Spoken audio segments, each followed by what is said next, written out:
This is Jocko podcast number 433 with Echo Charles and me, Jocko Willink. Good evening, Echo. Good evening. Also joining us tonight, Dave Berke. Good evening, Dave. Good evening. So sometimes, Dave, you and I wander into conversations about aerial combat. It's actually surprising to me sometimes how rarely we do that because of your entire career, minus, 6 months or 1 year that you were on the ground. But the rest of your entire career was aerial combat. And it's funny, you will tell me something about aerial combat. At least this was probably 2 years ago, 3 years ago. You would tell me something about aerial combat, and I would kind of interject that, yeah, you see, that's like that's covered move or whatever. And as you know, as another subject would come up, you'd explain to me how you do something in aerial combat, and I would always see these connections, and I thought it would be good to kind of share those connections with everybody, so that they can continue to see how, if you see the way broadly, you can see it in all things. So, aerial combat. Well, first of all, when we talk about aerial combat, when you hear the word aerial combat, I know some people are thinking of a dogfight right now. What are you thinking about? I'm not thinking of a dogfight. Not that you can't be in a dogfight, but when I think of aerial combat, I'm thinking about 1,000 different things an airplane can do to contribute to the battlefield. And the range of that thing is so wide. Like, there's so many different things that I don't go to one specific thing. I just think about, and certainly what I grew up with, how much more a person in an airplane can do now than they could do 30, 40, 50 and beyond years ago. It's pretty complicated stuff. And at the same time, every time we talk about it, we find these super obvious similarities in how simple that stuff is too, from what we know about everything else too. So there's a lot to discuss, but in the end, there's gonna be a lot of parallels. I was reading a book, and I forget which book it was. It was some book about air, and they were explaining how the machines, like when we think of a World War II plane, either a B-17, a P-51, a P-30, any one of them, we think of antiques. We think of antiques, you know? When they were going out to those planes to fly them, they were in the most modern, badass science, the edge of science aircraft ever. And it's weird to think about that. You know, I mean, imagine, Echo Charles, you're going out to like a Model T Ford. And when we see them getting into a Model T Ford, we think, oh, that's just like an antique car. But for them, that was a Lamborghini.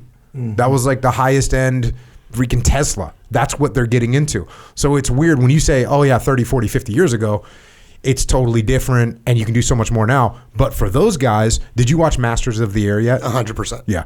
Anybody that hasn't watched Masters of the Air, it's on Apple TV, and I would say it's the Band of Brothers, the Pacific, and now they did one for the guys flying the B-17s and the fighter pilots. It's really focused on the B-17 guys. Which, by the way, my great uncle is a B-17 pilot. Did I tell you that? Yeah, we talked about that when we did the Bud Anderson podcast. Oh, okay, yeah, that's right. Legendary P-51 pilot. Crazy. And then you and I did that Air Force survival, and what they talked about, and they showed it well in Masters of the Air, what they talk about is, like, your plane is going down for 10 minutes. It's not like for you, Dave Berke, your plane's going down. It's like, in a lot of cases, you're getting out real quick. Yep. Well, what's the longest you would be able to have? I guess you could maybe be running out of fuel or something like this. There's probably some small scenarios by which you're going to be in it for a while, but it's what you're talking about, like in a B-17. you know, and it's even the process of like going down is going to take a long time. Yeah, what are they flying at? 30,000, 40,000 feet? Yep. And so their glide path, I mean, they've got 10, 15 minutes. To try and figure this out. Now, sometimes your aircraft's on fire. Sometimes it's getting shot up still. Sometimes it's falling apart. But that was crazy. So when you think of when most people think of aerial combat, they think of dogfight. When you think of aerial combat, you think of this entire mechanism that's going to take place, this giant airborne machine that's going to go in and do what? And to that, too, I also don't just think of one plane against another plane. I think of how my plane contributes to all the other planes that I'm bringing with me, the same airplanes, different airplanes, and then all the other things I might be fighting against that are in the air, on the ground, or elsewhere too. So I think the image of like air-to-air combat as me and you were fighting in our planes is not how I think of it. I don't think any modern fighter pilot thinks of it in those terms, but certainly the roots of that are there, and you still train to those things. But the complexity of what you might be doing is so much different than it used to be. So what are we doing?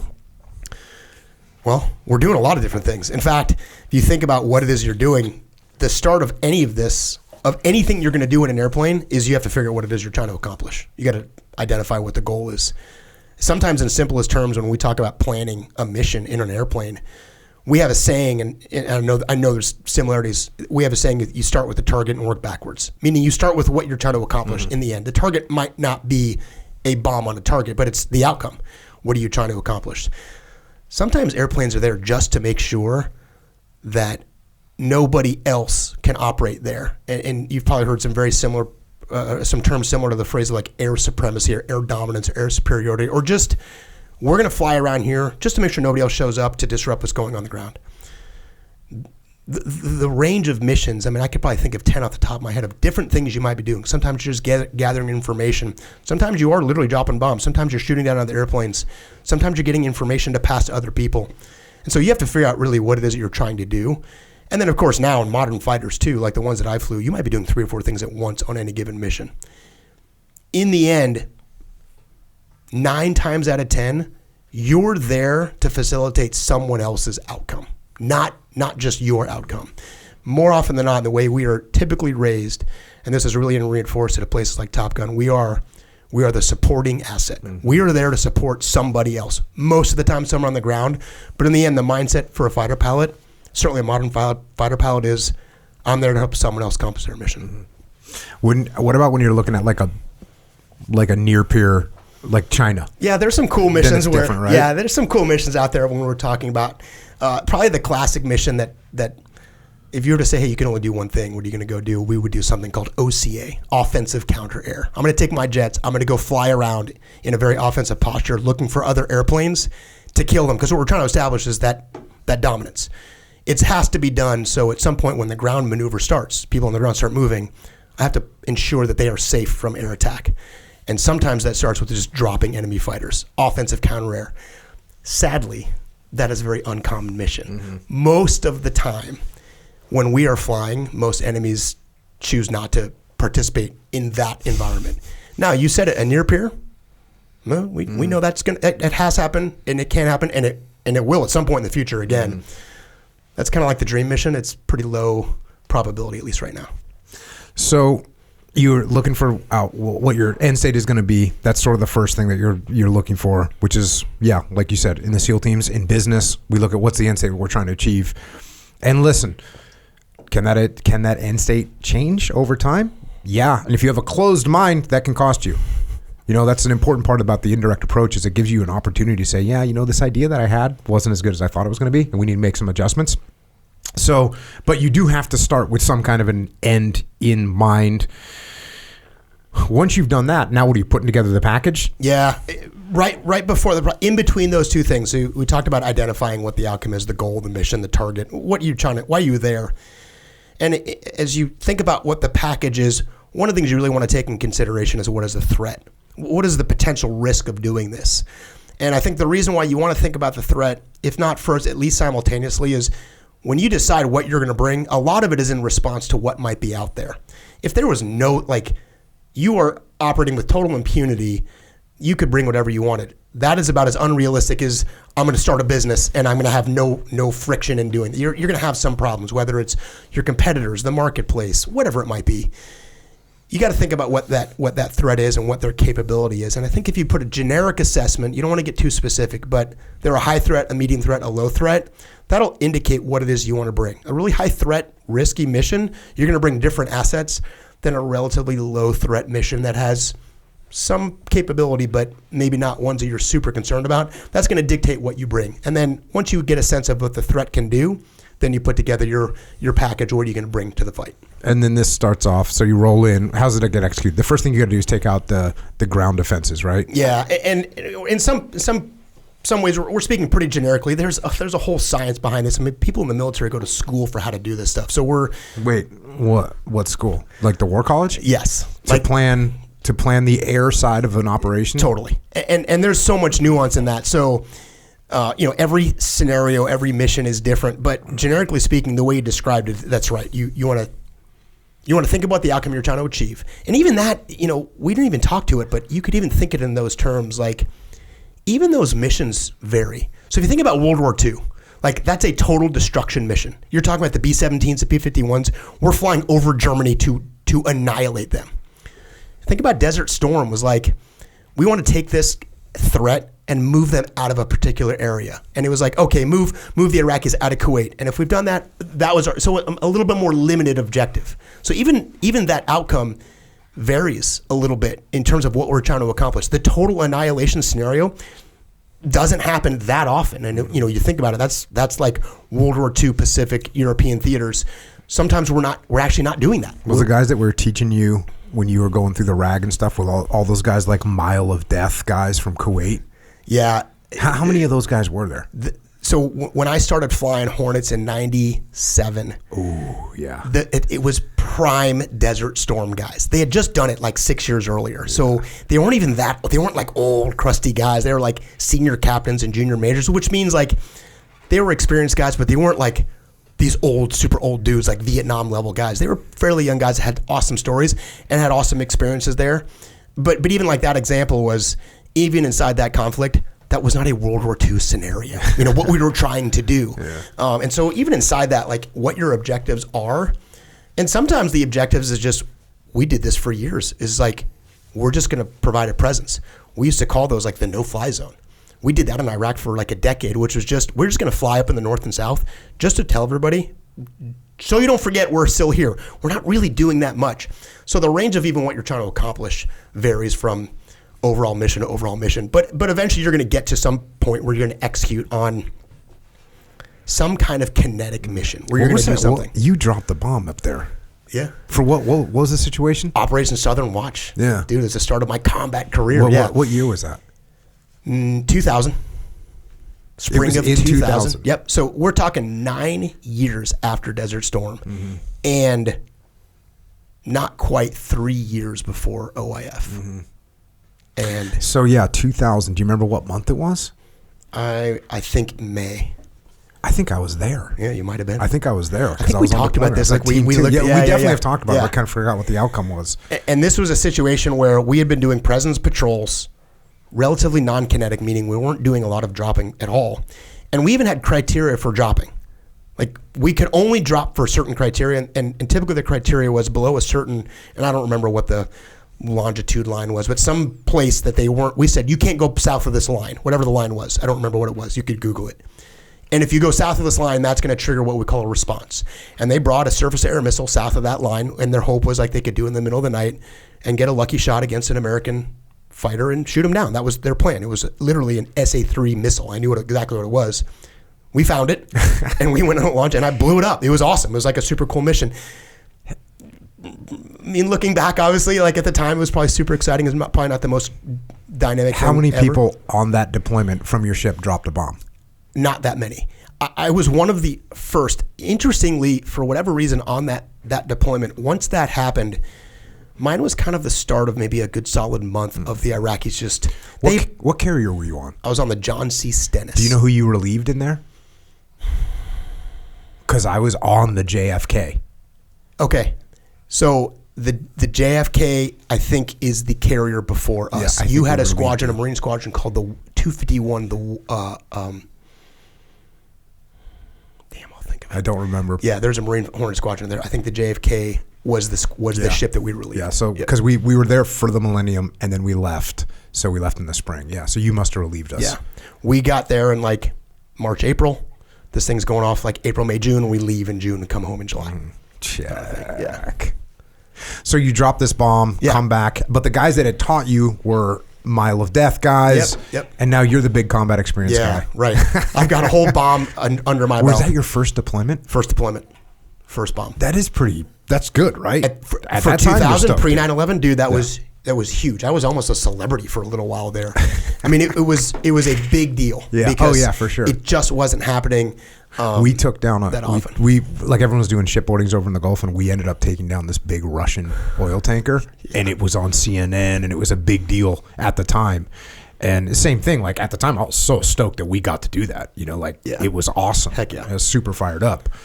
Looking back, you're like, you go back, back to Afghanistan, and obviously the fact too, like in retrospect, but at the time, dude, huge deal.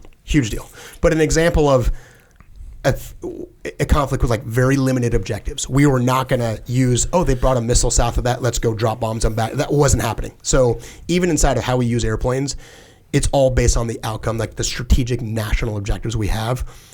Airplanes, even though they're a, quote, tactical asset, certainly on the fighter side, they have massive strategic implications. If an American airplane gets shot down, news all over the world, obviously, as you know.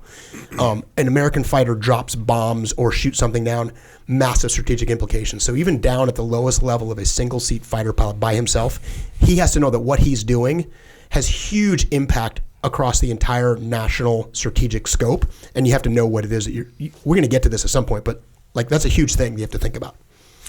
Were you thinking that? How old are you at this time? 25? No, I'm like 29.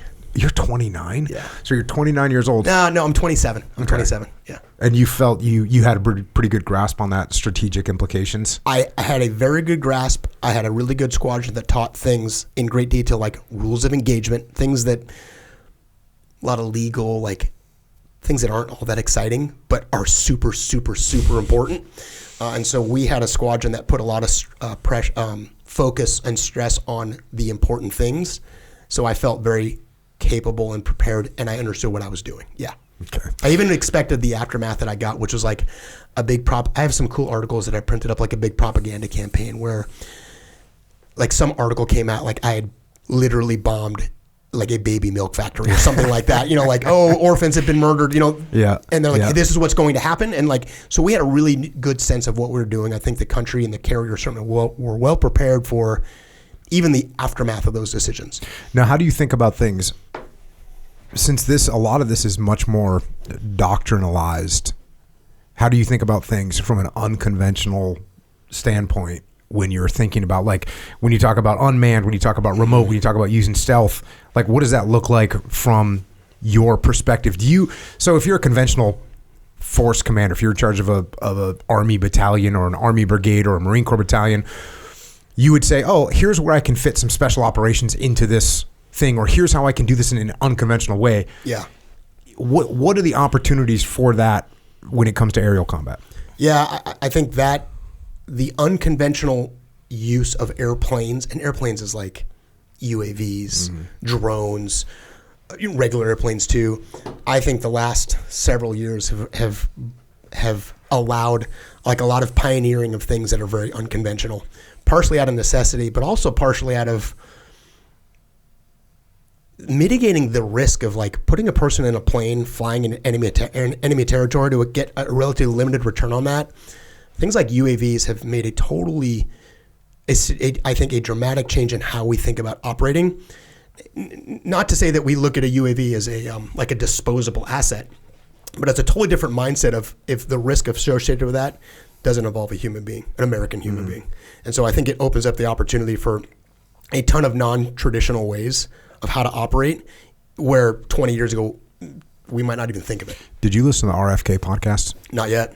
So I didn't know this. I knew that JFK's older brother, Joe, was killed in World War II. Do you know how he was killed?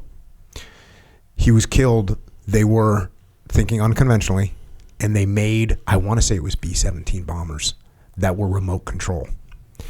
And they were testing this theory to take these B-17 bombers, remote control, put them up in the air, fill them with explosives, and then basically let these things kamikaze themselves into the target. So they did it. They designed it. But they couldn't make it take off on its own. They couldn't remote control takeoff. They couldn't figure that out because allegedly there's a bunch of stuff a pilot has to do to get a plane to take off. So they couldn't get it to do it. The reaction time was too slow. Yeah. So what they needed was they needed pilots to take the aircraft off. And then once they turned it on the final IP, arm the thing, and then jump out, parachute out. That was the plan. And probably parachute out, either in, I would say probably over the channel or something like that. Yeah. So that was the plan. And so Joe Kennedy, he went up to do this and armed the thing and was getting ready to parachute out, and it detonated and killed him. And like whoever else was with him, the other pilot or whatever. So yeah, this idea of unmanned aircraft is a pretty old idea. Yeah. But now, man, I mean, a 6-year-old can fly drones easily flying drones, take off, land, hover, like do all this stuff. That's incredible. It's totally different now. Are you still, so the last time we talked about this specific subject, I don't know what time range you gave me, but I was saying like the manned fighter aircraft and bomber aircraft they don't have much time left. You said like another 2 generations, maybe 1 generation, 30 years. I think you said 30 years. Yeah. Have you changed yet? No, I think my attitude is still, and I think of things generationally. That's a term that we use in aviation, like 5th generation, 4th generation. There's not a time limit on that. I would say like a generation of fighters lasts between 30 and 50 years. And so when I think like... How old's F-18 right now? The F-18 first flew in like 80, I think it came to the fleet in 83. Okay. So I just did an Instagram post like, happy birthday to the F-16. It turned 50. Now the F-16 is still like a super relevant airplane too. So 50 is like, it's going to be around for another 20 years at least. So when I think of generations of airplanes, I don't necessarily think of how long they're going to last. I think about what happens to the design of those planes. Designing and building a generation of airplanes takes a long time. We just started really fielding aggressively in the last 10 years our 5th generation, which means the next generation, the 6th generation, is all being thought of, designed, contemplated, and eventually going to get built here relatively soon. How much faster is that? Is the 6th generation manned? Yeah. Well, wouldn't it be faster just to go unmanned right now? Well, my basic assumption would be is they haven't made that. They haven't gotten it to do they can't get it to do what they want it to do unmanned yet. I think the confluence of those things, my point behind that is they're going to build another generation of fighters. We'll just generically call it the 6th generation fighter. It's coming, I don't know, 10 years, whatever, 15 years, something like that. My belief is that they won't build another generation of manned fighters. That doesn't mean the 6th gen plane won't fly for 30, 40, 50 years and you'll have some like declining usage of manned, like this plane when they build them, however many they build, like somebody will be flying that until it's no longer useful. But I would not be shocked if the next generation of airplanes, they no longer are putting a person in the cockpit. Now, dude, I had people when I said that on this podcast, like, guys like, you're crazy. And other people are like, no, that makes perfect sense. Of course, I don't know. But I think about how long it takes and what they're trying to do and and the next generation is going to be. And then I think of the generation after that and the fact that these planes last 30, 40, 50 years. The 7th generation of fighters is probably not going to have a person in it, is what I think. I think, again, I'm a total idiot novice over here, but I'm going to chime in anyways because I'm feeling like it. It seems to me like there will be another sort of like another line of evolution that's going on right now with unmanned aircraft, and that line is going to supplant, yeah, it's going to supplant and overtake the 6th generation. They're going to live together, and the manned world is going to be in a decline, and the unmanned world is going to be in an incline, and eventually one will age out. Because also you look at what is the ultimate objective, right? That's what you started with. Totally. Like what's the goal? The goal is to do this. Well, there's ways to do it without even having that type of aircraft. You could do it with 40 little drones that can fly in that are expendable. Yeah. And it can create as much havoc or deliver what you need to deliver and with zero risk to human life. And I think we don't do a good job predicting the future. And I think oftentimes it's hard for us I think typically underestimate how quickly things can evolve on the technology side.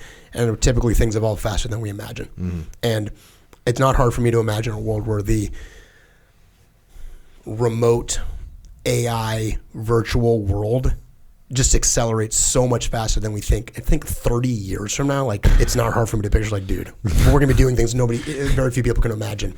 And that the need for a person flying around like I did is going to be far less necessary. Now here's another debate from the air world that can come up from time to time, and it really does relate to everything that we do as human beings. Multi-role versus single-role aircraft. Yeah, so first of all, explain what a multi-role versus single-role is, and then we'll get into it. Dude, it's really how it sounds is for years and years we built what we called single purpose airplanes. By design, a fighter would be designed to shoot down other airplanes. A bomber would be designed just to hit targets on the ground. And at some point, And what's really interesting too is like even single purpose airplanes quickly evolved into multi-role airplanes. But it really meant the person or the people inside the machine had to be proficient in a lot of different things. The F-18 that I flew, at least on paper technically, was the very first aircraft designated as both a fighter and an attack, meaning it was built from the ground up with the expectation that the pilot will be able to conduct fighter missions and attack missions, air-to-air and air-to-ground. Now, at the same time that the Hornet was being built and proliferated, there was an airplane called the F-16, which technically was a fighter. Very quickly evolved into a multi-role machine, so fighter and attack and surface suppress some enemy defenses, multi-mission thing. So we've had several of those for many generations, but the Hornet technically was the first one designed to do that. A classic example would be at the same time the Hornet is coming onto the scene in the early 80s, late 70s, early 80s, we had an airplane called the F-15 Eagle, which to this day only does air-to-air missions. Now, there's several different things you can do air-to-air, but it is strictly a fighter. That's one of the reasons why the Eagle... Wait, so they don't provide ground support? Zero. It is a single mission aircraft, the fighter mission. Now, again, there's a bunch of different things that sit inside that, but they are not doing anything air-to-ground. There's no attack capability in that machine. Basically, everything that's been built since the early 80s has had multi-mission capability. Mm-hmm. The debate is, and by the way, there are some other airplanes that were built just for air-to-ground. Like the A-10 is a great example. Like the classic ultimate cast airplane. Cannot shoot down other airplanes. Can't shoot a gun or a missile at another fighter. That's a single mission. Of course, there's several mission sets inside that, but the debate is, should we have a whole bunch of different airplanes that do all these different things? Because if you're just an air-to-ground guy, you can specialize that and be really, really good at that. Or do you need a machine that does a whole bunch of different things? And the risk is what they would say is, oh, you're a jack of all trades, you're a master of none, which means you're going to be deficient in all of those. Did the F-15s flying missions in Afghanistan and Iraq then? No. The Eagle? Yeah. No. Dang. None. In fact, the Eagle community, which had done really, really well in Desert Storm, when Iraq, OIF was kicking off in 2003, the Eagle community was like, here we go. And we had spun up the Eagle community to go to Iraq to go get some again. And not a single aircraft from either Iraq or Afghanistan was launched against the American forces, and very quickly they literally just sent the Eagles home to create ramp space for other platforms. Eagles had no engagement in OIF, no engagement in Afghanistan, and have not had any involvement in either of those conflicts. The F-15C. It's a single mission platform, unbelievably good at it, but no place, no relevance in those conflicts. Doesn't mean it's an irrelevant airplane. In fact, there's a really strong argument to be made that the reason the Iraqis didn't launch any aircraft is they knew the Eagle was there. So while they might not be getting any kills, it's serving its purpose as a deterrent, but there's no like objective missiles getting launched and planes getting blown out of the sky, so you can't show what you're doing. But every Eagle pilot knows out there that the main reason the Iraqi Air Force didn't fly against the Americans is because how well the Eagle did in Desert Storm. So they're like, we just won't do this. They just pulled them into the desert and put them in the sand. F-18 versus F-15, same pilot. Which one wins in a dogfight? In a dogfight? Yeah. God, I'm a little biased. If you're taking these two airplanes configured just for dogfighting and these two are equal pilots, the Hornet should win. Every Eagle pilot listening right now is his head's going to explode by hearing this. I flew against the Eagle a lot. It is an unbelievably good airplane. If you were just doing dogfighting and the airplane is just slicked off for dogfighting, the Hornet should beat the Eagle. How come? It is a more maneuverable. It is not as fast. It is not as powerful. It doesn't pull as many G's. Doesn't have as good turn rate. These are all words that the Eagle guys will hear and go, yeah, he's right. But it is a more nimble, a more maneuverable airplane. And if I'm going to get behind you before you get behind me, I'm going to do that in a Hornet faster than I'm going to do it in an Eagle. So why do we still have it in the inventory? It's aging out. There's not much. Okay. There's not many. It's been replaced. The Raptor replaced the Eagle, and the Raptor has a lot of air-to-ground capability, even though it's technically just a fighter, but it has a ton of air-to-ground ability. The Eagle has aged out, and it's around because it still serves a purpose, but that purpose is dwindling a little bit. Again, I attribute a lot of our air dominance in the world to the fact that that airplane exists. So there's still a reason to have it. It's like having an arsenal on your shelf and you're thinking about coming after me, and I'll go, hey, before you do this, just take a look over there, and you go, well, maybe this isn't a good idea. That's every bit as effective as if you come at me and I use those weapons against you. That deterrent ability is every bit as useful. In fact, maybe even better. It might be better for you to go, I don't want to mess with you, because you know it's there. The problem with that is it's really hard to account for that. The Eagle community has suffered from that because they're so capable, they're so proficient, and so few threat adversaries are interested in messing with it that they just stop flying against it. Doesn't help their cause, but I think it's true. I'm a huge proponent of the C model community. So it seems that the debate that I was bringing up has already been solved, which is single role aircraft just don't really make sense. And I am a firm believer in a multi-mission aircraft, multi-role machine. There is still a debate that if you put too many mission responsibilities on a pilot, that it makes him less effective in all those. That is an ongoing debate. That I think that debate will always continue. I sit squarely on one side of that debate. But which is where? A multi-mission fighter pilot can be as good at every one of those missions when trained correctly. And I was thinking about it, thinking we might talk about this when I think about a SEAL. It'd be like saying, hey, listen, you can be a sniper and you can do a beach assault, but you can't be really good at both. You'd be like, we could. And I would say, well, okay, Jocko, if I told you how to be really good at being a sniper and being really good at like a room clearance and being really good at a vehicle patrol and being really good at a sea to shore assault. And then I said, but I'm going to take this other guy. I'm going to take Echo. All he has to do is be a sniper. Who's going to be a better sniper? There's an argument that says, oh, he only has to be a sniper. He's going to be a better sniper than you. That's a fair debate. Yeah. My experience tells me that you can actually be really good at all those, and actually I've seen guys be every bit as good as a sniper having multiple missions. I was going to say, I agree with that. And you could get into a point where you can find some outlying missions that are so far. If you were like, hey, Echo, I want you to be good at all these things that you just mentioned, and I want you to be really good at tennis. Yeah. Right? That's going to be tricky because this is not related. But look, being a sniper and doing CQC, which close quarters combat, and doing beach assaults, like those are all things that are all interrelated. And when you get better at one, have you ever heard this thing in the book Outliers? I think it's in Outliers, but they take and I forget the exact experiment, but it has something to do with this. So they're training kids to throw a ball into a basket that's 6 feet away, and they have a test where you're going to take this ball and you're going to throw it in this basket at 6 feet away. And they take one group of kids, and all they train is putting it into the basket that's 6 feet away, throwing it in there and throwing it in there and throwing it in. They take another group of kids, and they train them. Sometimes they put the basket at 2 feet. Sometimes they put it at 8 foot. Sometimes they put it at 4 foot. Sometimes they put it at 6 feet. Day of competition, who wins? It's the people that had to do the multiple different tasks, right? Because they got better.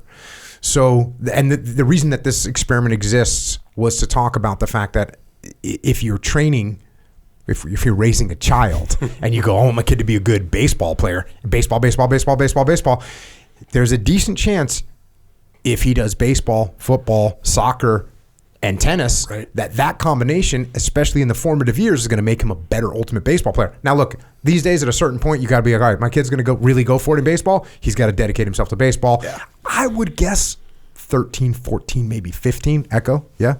Yeah, sounds right. I also think you got to watch out for burnout. I mean, we're getting into a totally different subject here, but you can burn out a kid, and I had a bunch of conversations about this at ADCC, but so as long as these things are interrelated, and it seems to me like in an aircraft, look, doing a bombing run, which I've done before in an F-18, backseat, get some. Yeah. Dogfight, which I've done before in an F-18, backseat, get some. All those things, those are skills that you're doing the same basic skill set. Well, you now know where I stand on that multi-mission versus single mission debate as well, which is, and that's really one of the reasons why I think Top Gun has maintained such a detailed focus on dogfighting and pure air-to-air, even though objectively it's very low probability we're going to do that, is what we have known and discovered decades ago. I didn't come up with this. This is something that organizationally we have figured out that we believe is that if you are really good at those things, that translates into all these other things. In fact, if you're really, really good at the complexities of air-to-air, you're very likely to be a really good bomber too, because they're so interrelated. Is there an argument that says if all you ever had to do is master just bombing? Yeah, there's an argument, and that's a debate. To your point, and also I think it might even be like if I was going to measure a Navy SEAL sniper that was good at 10 different things, and also like a sniper, maybe he'd get a 98 out of 100 score on his test. And if I told a guy like, oh, all you ever do is being a sniper and you don't have to do anything else, he might get a 99 out of 100. That disparity is so minor that to me it's much better to have you having the flexibility of being able to do 5, 6, 7 mission sets than only being able to do the one, which is why the multi-mission platform and a single seat pilot is how aviation is now. Meaning all the planes being built, just about all the planes being built, the crews have gone from 10 in the B-17 to 4 to 2 down to 1. Everything is being built with one person. It's not because single seat pilots are any better. It's because they've created this platform where one individual actually is capable of being really, really good at all these mission sets because they all translate. And the point is that you could get airborne in your Raptor or your F-35. You don't know what you're going to do on that mission. Even if you planned it perfectly, the enemy gets a vote, the environment gets a vote, the world gets a vote, and you better be able to be flexible. What you don't want to have someone go, hey, Jocko, I'm only a sniper. I can't go clear that room. I don't know what to do. And you're like, dude, you got to clear that room to get up on the roof. You don't want someone calling back saying, I don't know how to do that. That multi-role capability is important, but you also want that guy clearing the room to be really good at clearing that room. You don't want him just fumbling his way through to get to his primary mission set. You want to be really competent in all those. And it's, I think, very possible for a single-seat pilot in a multi-mission aircraft to do that. 20, 30 years ago, massive debate over that. Now, even though you're single-seat pilots working alone, there's a massive amount of decentralized command that's got to happen, right, for this to work. Yeah. I mean... So now we're going back to this whole idea of aerial combat. You have this giant mission going on. Even though you're a single-seat pilot, you're not king of the world because you're out there on your own. As a leader, you've got to understand what the mission is.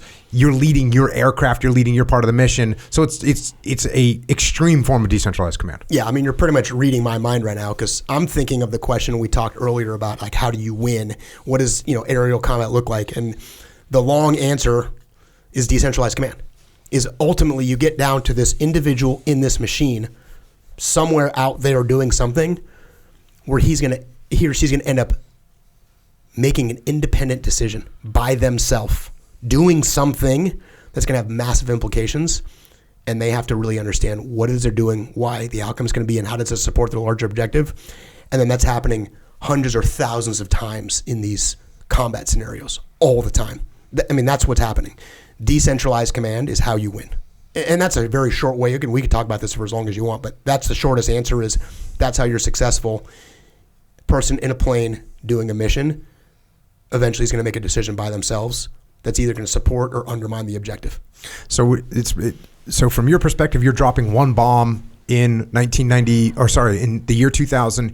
You're a frontline guy on your first deployment. You're doing a strategic operation that you are solely responsible for getting that thing shot, dropping that bomb. 100%. Fast forward however many years, squadron commander. Yeah.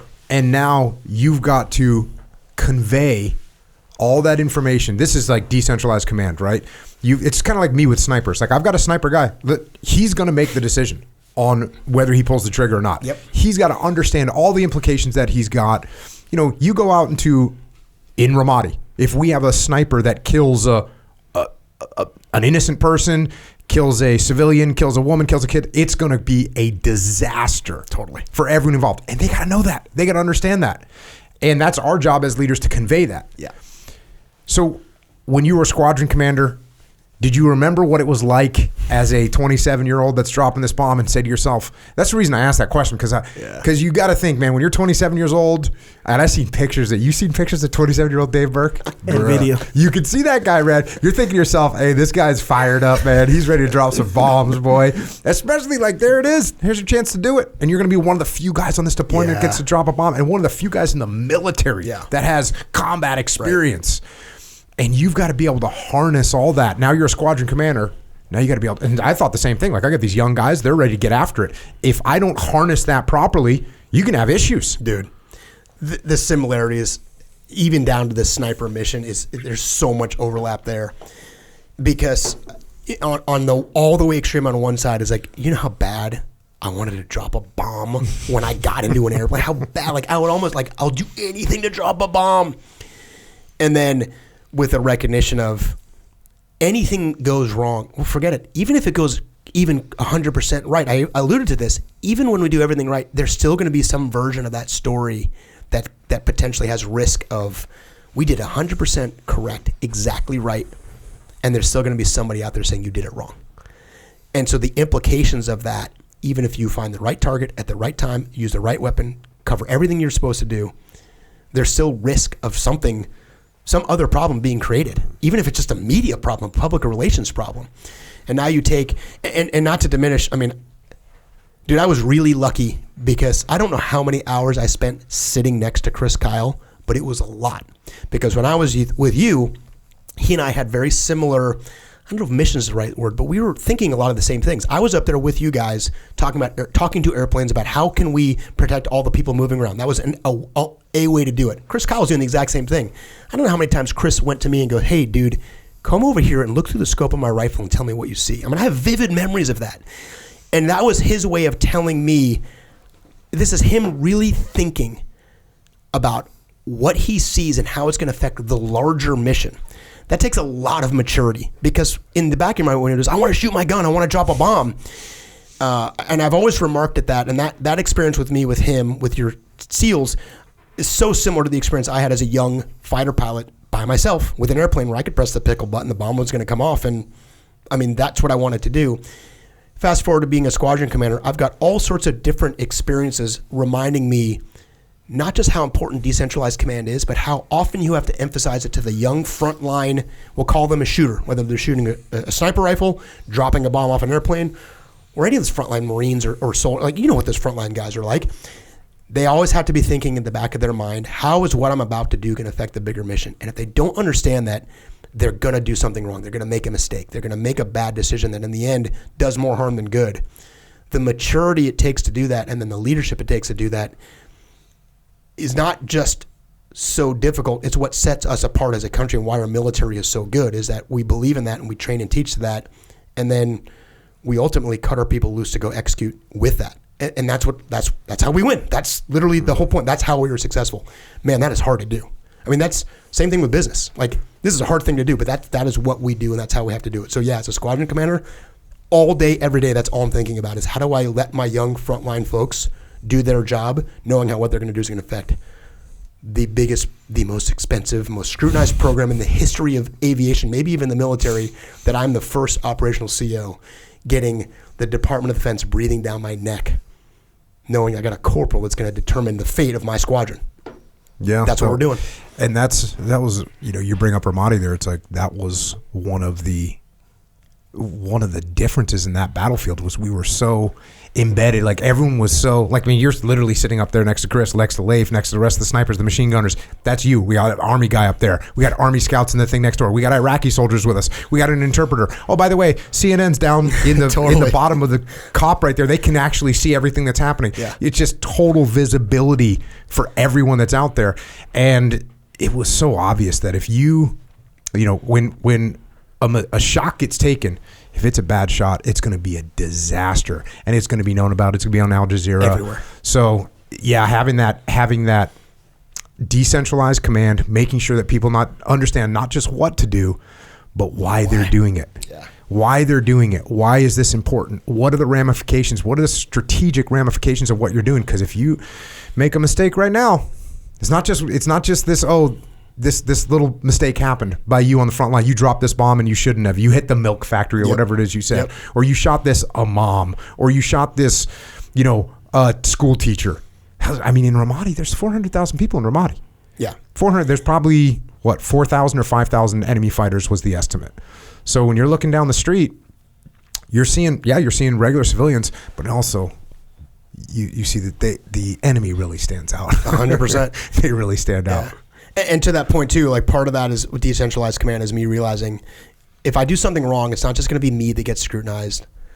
My flight lead, and then my squadron commander, and the carrier, like, it goes all the way back up. That scrutiny, you know that you're not operating by yourself. You're operating independently on behalf of everybody else. And I think part of what decentralized why the word why is so important in that is that if I squeeze that trigger, and that's also crazy too, because I like shooting my rifle in Iraq, like squeezing the trigger on my rifle is a surreal experience as a fighter pilot. Part of you is like, what am I doing? This is crazy. And then, a lot of, some combat flying airplanes, but also seeing guys much younger than me, much less, and I say experience, I don't want it to be in somewhat a critical sense, but I saw a lot of the military as a major in the Marine Corps before I got to Iraq, a lot, in different ways and different strategic impacts, a fairly broad understanding of just warfare and combat in general, and then seeing young guys on your team and young soldiers, young Marines that are squeezing triggers, knowing that they're doing it not just by themselves, but on behalf. It might as well be your CO pulling the trigger. Might as well be. It might as well be, the chairman of the Joint Chiefs. They know that, and that weight, when done correctly, isn't like a burden. It's a sense of obligation, but it empowers them to do the right thing, which is awesome. And that's what we do. Again, that's how we win. Yeah, I just wrote down exactly what you said. The note I took was burden of command, because part of decentralized command is passing the burden, passing that weight. And look, ultimately, when you're in charge, you're the one that's going to bear the burden, but they better recognize, your team better recognize the burden that they're carrying and what's going to happen. And that's why I got real lucky, because I was the admiral's aide prior to being the task unit commander. So when NSW at large did something that was messed up, I saw the weight go all the way up the chain of command for what some dumbass SEAL did in Iraq or Afghanistan. I saw that weight go all the way up to my boss, the admiral in charge of all the SEALs. I saw the scrutiny would come on him, and I was like, oh, I need to make sure my guys understand that every little thing that we do is going to get scrutinized, looked at, and that's why you have to have the right intent in everything that you do. Yeah, and 100%. They need to feel what that is, and that's a huge part of decentralized command. And it's a weird thing. It's a weird. I'll have to figure out how to phrase this, because you can't, of course, pass on the burden itself, but they've got to understand what that weight is. They've got to feel it. Look, at the end of the day, if one of your snipers or one of your fighter jet jockeys goes out and drops a bomb in the wrong spot, you're the one that's ultimately going to burn for it. And look, they might burn too, but you are both going down at a minimum. It's coming on you. So you can't really give the burden, but you have to show them what the impacts are of what they're doing and make sure they understand it. Otherwise, you're going to have significant issues and real problems. So, well, I literally wrote down "feel the weight" about 10 seconds before you said that exact phrase. And what I was thinking when I'm saying that is, and you've described this in different ways, that weight is you're supposed to feel that weight, but it's not supposed to like crush you. It's not supposed to be debilitating. It's you have to be aware of it, but the way that you put the weight on them also has to give them the flexibility to do that. But the feeling of that weight can't be so overwhelming that they decide, oh, I'm not going to do anything, because if I make a mistake, then all these things will happen. Is the weight has to be felt, but it can't crush them. And that's what a commander can't. You can't just like, oh, this is on you. Mm-hmm. There's this old saying when I was first learning to be a forward air controller in getting ready to go to Iraq, that when you say cleared hot, which is the phrase that we use, we go all this coordination, all this planning, and in the end, I'm on the ground, you're in the air, I say cleared hot. That is the only cue that you have to be approved to release the bomb. And the phrase that got thrown around, at least when I was in training, and I don't know if they still use it, it's called the FAC buys the bomb, is the saying, which was like, okay, now you as the FAC, you now own that outcome. And I fully understand that logic, which is don't you dare say cleared hot unless you are ready to take that responsibility. But the other side of that is there were times that I would see that early in aviation, and I thought about this as I became a commander, is what I didn't want that for the pilot to go, well, that's not on me. The FAC bought that bomb. I was like, absolutely not. Like, and if you're a pilot, you don't ever want to feel, oh, the FAC buys this bomb, which means you are now no longer responsible for that. You have to feel that same weight that he feels, which means you're the one pressing that button. And if it ends up being wrong, what are you going to come out and go, well, that wasn't my fault. The FAC said A, B, and C, like negative. So the fact buys the bomb is a great logic of wanting that forward air controller to feel the responsibility, but you don't want to relieve the pilot of that either. And so as a commander, I wanted guys to understand when we're doing that, nobody can take that burden off of you on either side. Even if I'm the one saying, I approve you do this, you're cleared hot, that you still have the ownership too. So there's so much overlap there. Yeah, no, there's a ton of overlap there because check it out. You're a machine gunner, you're a squad leader, and your machine gunner shoots in the direction you shouldn't have shot at or whatever, and it's the same exact thing. Because listen, guess what you tell the machine gunner? Hey, dude, you bought that bullet. You pull that trigger, that's 100% on you. And guess what you tell the squad leader? Hey, your freaking machine gunner shoots, that's 100% on you. It's overlapping and interlocking fields of extreme ownership. There you go. And that's what you need. That's what you need in those situations. Yes. Actually, JP tells he had a situation where he didn't take a shot because he wasn't quite sure. And it wasn't that he wasn't quite sure he had a good target, but he was like, wait, should I? This was like literally his first or second mission. And he was like, hold on a second. Can I shoot right now? And he had to crawl over and ask Stoner, like, hey, I got a guy over here carrying an AK or RPG. Can I engage him? And it's just like, yeah. And, Seth realized like, oh, I've done a bad job. Like my snipers feel like they shouldn't shoot a literal mujahideen fighter maneuvering through the streets. So that's the situation where, again, if you put too many constraints on somebody, they're going to be like, oh, I don't want to take the shot. If they don't understand what that burden is, they might go buck wild.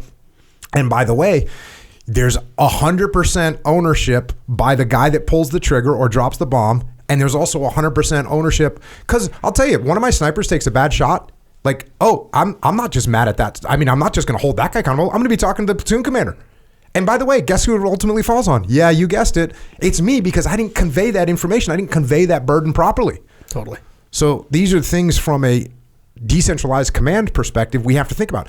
And how does this apply to business? Well, the cashier in your store, and you got 38 stores, and you're a franchisee owner, and one of your cash register guys talks smack or does something stupid, and you say, oh, you fire that guy, it's not on me. Okay, you can say that. Oh, the store manager goes, well, it's not me, we hired, the guy was a jackass. Okay, so what did you change? Nothing. Problem doesn't go away. If you say, hey, listen, store manager, I don't do a good job of conveying the fact that we have to treat our customers with respect. Well, yeah, but I mean, I can't control this jackass. Well, why'd you hire him? How'd you train him? What are you doing with him? How often do you monitor him? Do you check in with him? Is he disgruntled? Do you have a person that's at your store that's working as a cash register that has a bad temper? Because if that's what you're doing, look, you're in that store every day. You see what the person's like. So these are the things that have to come into play. And that's decentralized command. Totally. Now, listen, I know you and I were talking about doing this, and you sent me some words, some vocabulary. I also put together some vocabulary that I wanted to run through. So getting into some terms from the aviation world, and I think it's always good. Look, I do this all the time with jiu-jitsu. Like we're going to sweep them. We're going to maneuver. We got to set them up. Oh, we got to cover move. So we use these things for everything that we do, but some of these terms from air combat and really just from flying, I think are usable. First one, pitch. What's pitch? Pitch is it's literally your nose moving up and down. So if you think about it like the horizontal axis, your nose is going above or below the horizon. So you're pitching the nose up or pitching the nose down. It's where you're moving the nose of the jet. So you're either gaining altitude or you're losing altitude. Your nose is going up or nose is going down. It doesn't necessarily that's right. mean You could have your nose up and be losing altitude. Right. That's called getting ready to stall and die. We might get to that. Ironically, like maybe the larger question is like when to do that. Like if you're stalling, people want to pull the nose up. Oh, because they want to go up. And then I got to pull the nose up because I'm going down. Like that's actually usually a mistake. So it is just where your nose is going. So it doesn't necessarily mean climbing or descending. See, again, this is why I wanted to talk about this, because that's so important. Because how often do you see people, they're trying to correct themselves by moving in a direction that's actually not helping them at all? That's right. Oh, we're not doing well in our marketing. Put more money into marketing. It's like, okay, you're just adding more fuel to the fire. And the word that always comes to mind is, and I think about this when I teach leadership, which we do all the time, is the counterintuitive nature of leadership.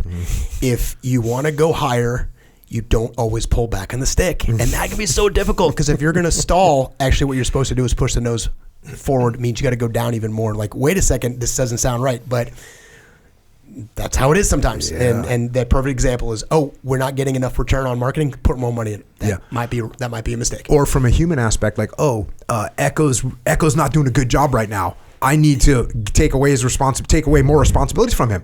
That might be the wrong move. Yeah.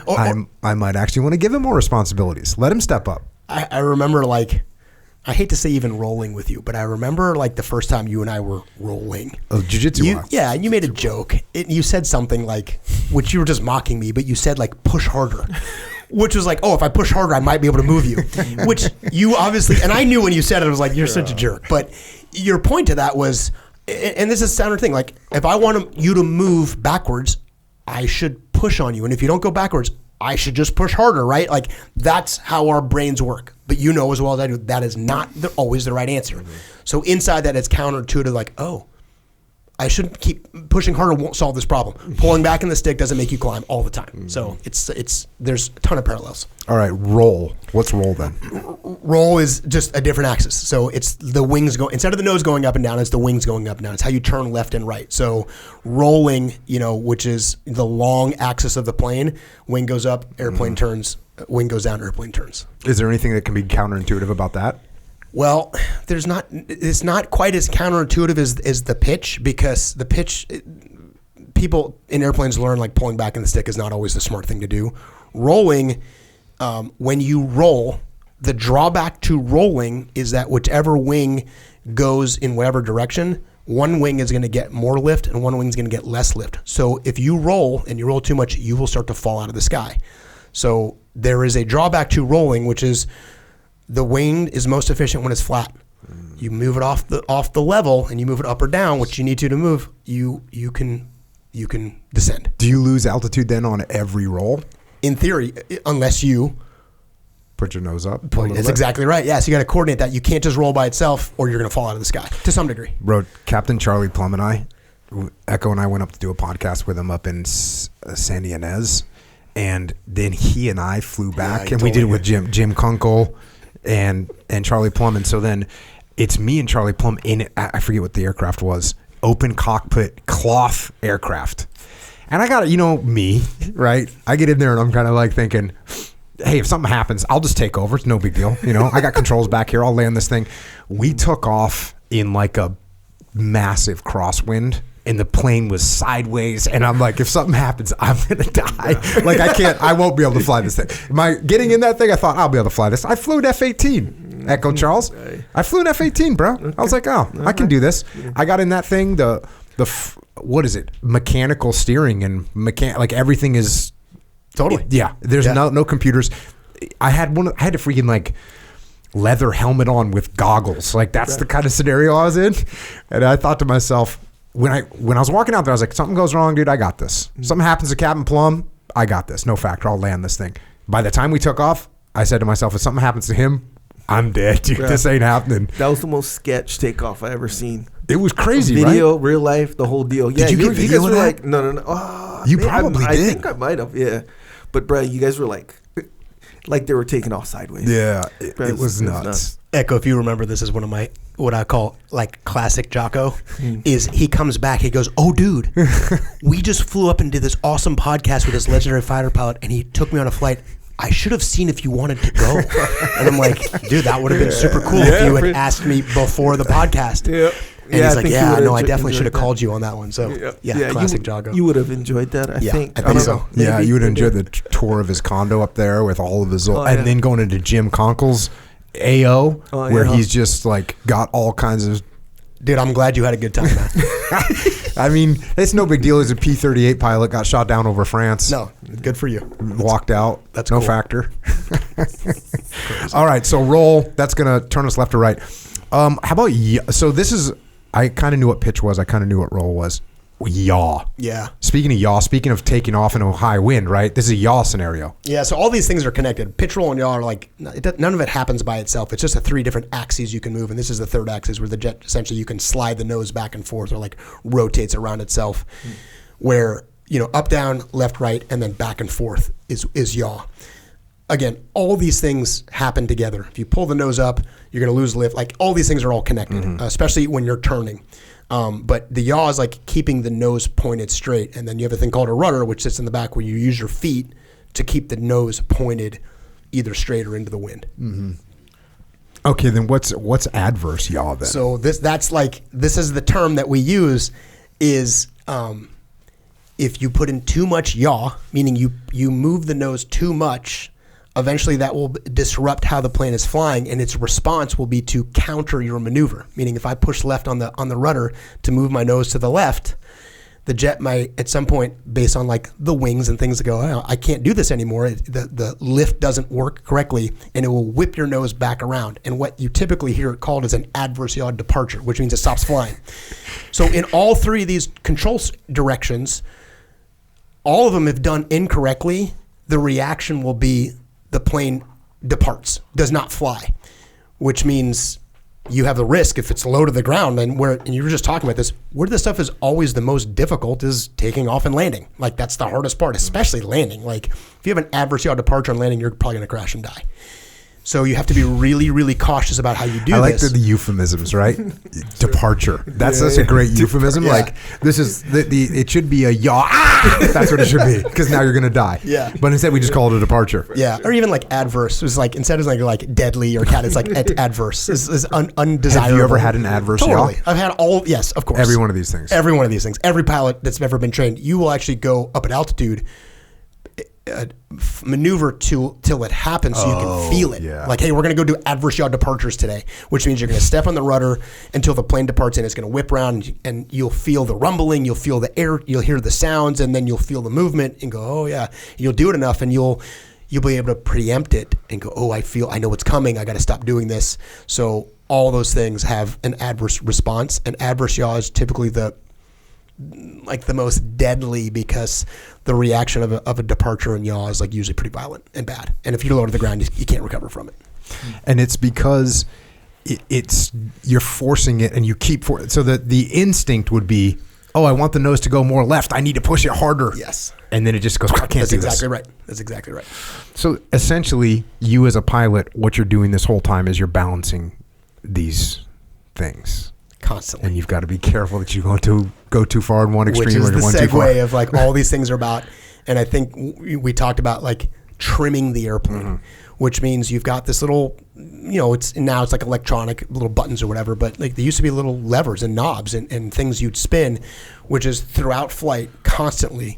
And this was more true in propeller airplanes, because every time you would change the power of a propeller airplane, the torque would change, which means the yaw would change, because propellers spin in a certain direction.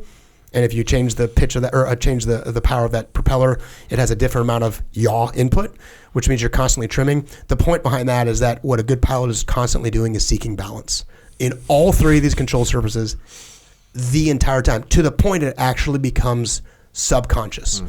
On an F-18 or most jets, the trim tab, the trim button, whatever they call it, is like on the control stick, and it's up, down, left, right, and you do it with your thumb. I would not be surprised if like subconsciously literally thousands of little clicks, one click, one click, up, down, that you're constantly just seeking balance, to the point that a pilot knows like that's what you should be doing all the time, is seeking balance. If you can't find a connection from that to leadership, then we're missing something. Yeah. You said that the plane kind of shudders. I was watching a documentary about Dave McCoy, who's the guy that founded Mammoth Mountain up in California, which is a ski area. And it's a cool documentary. That guy was a real go-getter, to say the least. Like he made that whole thing happen just out of nothing. And at one point he had this woman, and I can't remember her name right now. She was a ski racer, and she went and raced somewhere, and she crashed and she was paralyzed. But what was interesting was they were talking about when she was racing, I think something with the wind or what she was wearing, she didn't have clothing on that normally signaled to her kind of how fast she was going. And so she entered a corner too fast. Or maybe it was like she was getting a tailwind, so the wind, she didn't have that feedback of like, oh, I'm reaching a certain speed right now, and this is a problem. Yeah. It just didn't have that little bit of signal. So that's got to be a huge part of being a pilot. Yeah. Of, oh, I can feel this. I can feel something's going on right now, and you know what it is, and you know how to adjust it. Yeah, the term that's used in aviation is they call it seat of the pants, meaning you can feel it, like literally in your seat as you're sitting there. One of the critiques of modern fighters is the computers like nullify all that stuff out, so you don't, quote, feel it. So if you got into P-51 and then got into an F-18, you would feel everything the P-51, every little buffet, every little motion. And so that feedback of how fast, how slow, you could almost like close your eyes in a P-51 and feel exactly how fast you're going, how close you were to stall speeds and things like that. Bro, I used to, in a Zodiac boat, you know what a Zodiac is, right? Yeah. So in a Zodiac, so I was, from the beginning of my Navy career, I was the guy with the GPS. So when GPSs first kind of came out. So I was always, and we used to have this great design on this GPS. It was a huge brick to carry, as big, it was more like a cinder block, but the control was designed by the most brilliant person in the history of the world. It was just so efficient. But one of the things, so I was constantly, when we were doing Zodiac transits, I was constantly looking at that thing, and I was always looking at our speed. And eventually I started playing this game in my head and be like, oh, right now we're going 14.4 knots. And I'd look at that thing, and sure enough, and I got so good at that where I didn't even have to look. I'd be like, oh yeah, we're doing 22 knots right now. I'd look, boom, yep, we're doing 20. Oh, we're only doing 9 knots. My boss would be like, how fast are we going right now? I'd be like, 12 knots. He'd be like, how do you know? And I'd just hold up the GPS like without looking at it. He'd be like, 12.7. I'd be like, there you go. So that's flying to the seat of your pants. Yep. That's how much of that did you notice going from the F-18 to the F-35? Is it a big difference or no? It's a smaller difference. It's harder in the newer airplanes to feel them. They are designed to balance it for you, which is good and bad. You could get pretty good. Certainly in the Hornet, that I have thousands of hours in the Hornet, like over 2,000. I never had that many in the other jets. It was, and the advantage of that is, let's say I'm looking over my shoulder and trying to figure out how to maneuver against another aircraft. If I want to know how fast I'm going in an older jet without like this really fancy helmet, I'd have to come back in and look at the airspeed, which sucks because that means I have to take my eyes off you. Mm-hmm. And you could get to a point where you could figure out your airspeed, your G, your AOA, all these really important things by that, like pretty darn tight, like down to 5 or 6 knots, a degree or so. Because there's optimal ways of moving the airplane with perfect angles of attack, perfect G, and I don't want to stare at the gauges to get that. I want to be able to do that by feel, and you needed to get really good at that to be good.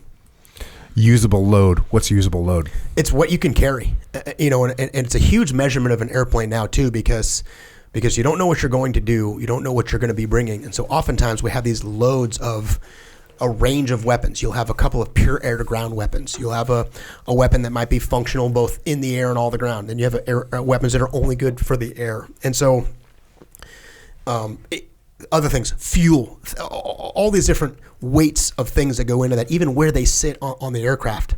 For like lateral, like if you put a really heavy bomb too far out, it can make the jet less controllable. The point behind that is you have to know what you can carry and how long you can carry it, which means you now know what capability you bring and when with this thing that you're bringing, this useful load that you're bringing to the fight. Which is, when I was looking through these terms, I thought about when you're in business, right? And I'm in business. And you have things that you bring on board, and they're going to provide you with some capabilities.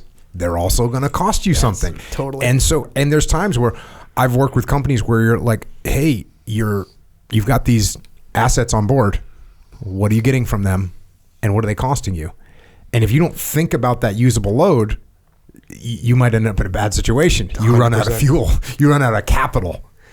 The first GPS weapon that we started carrying was a thing called a JDAM, Joint Direct Attack Munition, GPS guided. GPS guidance is really good. It's actually better than my eyeball. You know what I mean? So it's a really cool technology. Changed the way warfare worked because we could be really, really precise. Really, really precise. And maybe a tiny bit less precise than lasers, but lasers are cumbersome and it's hard to do. And like this thing was like, GPS, cool, go to this target. The first weapon, and the only one we carried, was a 2,000-pound bomb. And for a fighter, 2,000 pounds, especially at a ship, is a lot, which means like if you're carrying a 2,000-pound bomb, that's 2,000 less pounds of gas you could bring back. And so even carrying this super cool bomb that was like changing the. They didn't make any like 500-pound versions. They eventually had, but when this okay. thing first came out, the first one that came out was a 2,000-pound variant. And I bet they're like, look, if we're going to use a GPS and it's going to cost all this money, it's going to do some be a big freaking one. damage. They eventually came out with 1,000, a 500, and now it's much more. Yeah. But the first one, and so to your point though, is you take off like, oh, this is part of my conventional. Oh, this is an awesome thing. It could be a huge liability to the point that sometimes like I never had to, but guys would have to jettison them to get back aboard the ship, which is a total. It was your point is these things are real strengths and they have a drawback. All of them have a cost associated with them too. All these positive things have a counterweight associated with them. I got a term, flying dirty. I don't know. I might have just thrown that in there because it sounded kind of interesting. Yeah, but it's probably not as exciting. it's not as exciting. You're either dirty or you're clean. Dirty is gear down and clean is gear up. Did you ever fly dirty? Like, did you ever have to put your landing gear down because you're trying to go slower or anything like that? No, it's not happening. No. You're going to dirty up to come aboard the ship. That's it. And that's it. Did you ever, does anyone That's ever? literally what they'll say, like, hey 206 dirty up, which means you're putting your gear in flaps. No kidding. Yeah. Oh, yeah. Dang. All right, cool. And- I'm glad I brought that up. When you put the gear and flaps down, like the jet's like loud and rumbling, it's all the feeling of the jet changes dramatically. Flying a dirty airplane is very different than flying a clean airplane. Do you think commercial airliners, pilots say that too? Dirty up. I don't know. That's a good question. There's got to be a commercial guy listening to this right now. You can like DM me or whatever. Yeah. I don't know if they use that term. That is a straight up military vernacular. I don't think it's a technical term, but they will literally say dirty up. That means that's the word we use. Which is weird because it means put your gear down even though you're saying dirty up. Yep, dirty up. That means put your gear and your flaps down. And they would sometimes, and they'll say things like, okay, let's say I'm doing this approach to the carrier and the doctrine says at 8 miles, I know that's when I put my gear down. And if nobody says anything at that time, but it slows you down by a lot, and so it changes the sequencing, they will say, hey, aircraft 203, stay clean through 10 or stay clean through 8, which is them saying don't following the, so the terms clean and dirty are super normal in military aviation. Check. I like it. Stay clean. Stay clean. Ground effect. Yeah. This is a good one. Counterintuitive, man. And I'm not like an aerodynamics expert, but airplanes actually, from an aerodynamic, like a drag, what drag is? Like dragging is... poor aerodynamics like slow the plane down. It's like a negative thing. As you get close to the ground, like really close to the ground, 5-10 feet off the ground, the drag reduces because the way the drag comes off the wings hits the ground, like it makes the plane a little more efficient. And I'm paraphrasing it, but as you get close to the ground effect is you get more lift at like the last couple of seconds, which is kind of a bit of a bummer if you're not careful, because what the plane will tend to do is start to fly a little bit better, which means it'll float. So you got this whole thing coming down, you're going to land, and in the last couple, literally seconds, 10 feet off the ground, just seconds before you land, the jet will start to get a little more efficient and start to fly a little bit better, which means it'll float you long. And sometimes people will get caught in ground effect. And the impact of that is you got a relatively short runway, or maybe you've got a really heavy jet and you have to get stopped and you target a place on the runway. You've got this image of where you're going to land, and as you're getting ready to put it on the ground, the jet just floats and floats and floats because it's a little bit more efficient, and you can get caught in ground effect and the jet will land much longer than you want. Seems obvious, like, oh, better efficient. It's not necessarily what you want. So getting caught in ground effect can be a bad thing. Young pilots struggle with ground effect all the time just trying to land.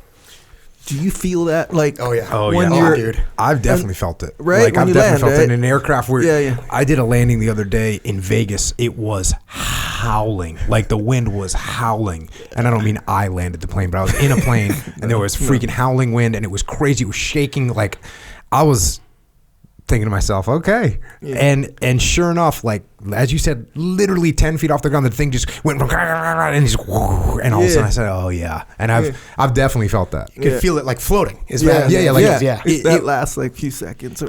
Now naval is it aviation, guaranteed? Is there anything that takes ground effect away if there's a 40 knot wind on the ground?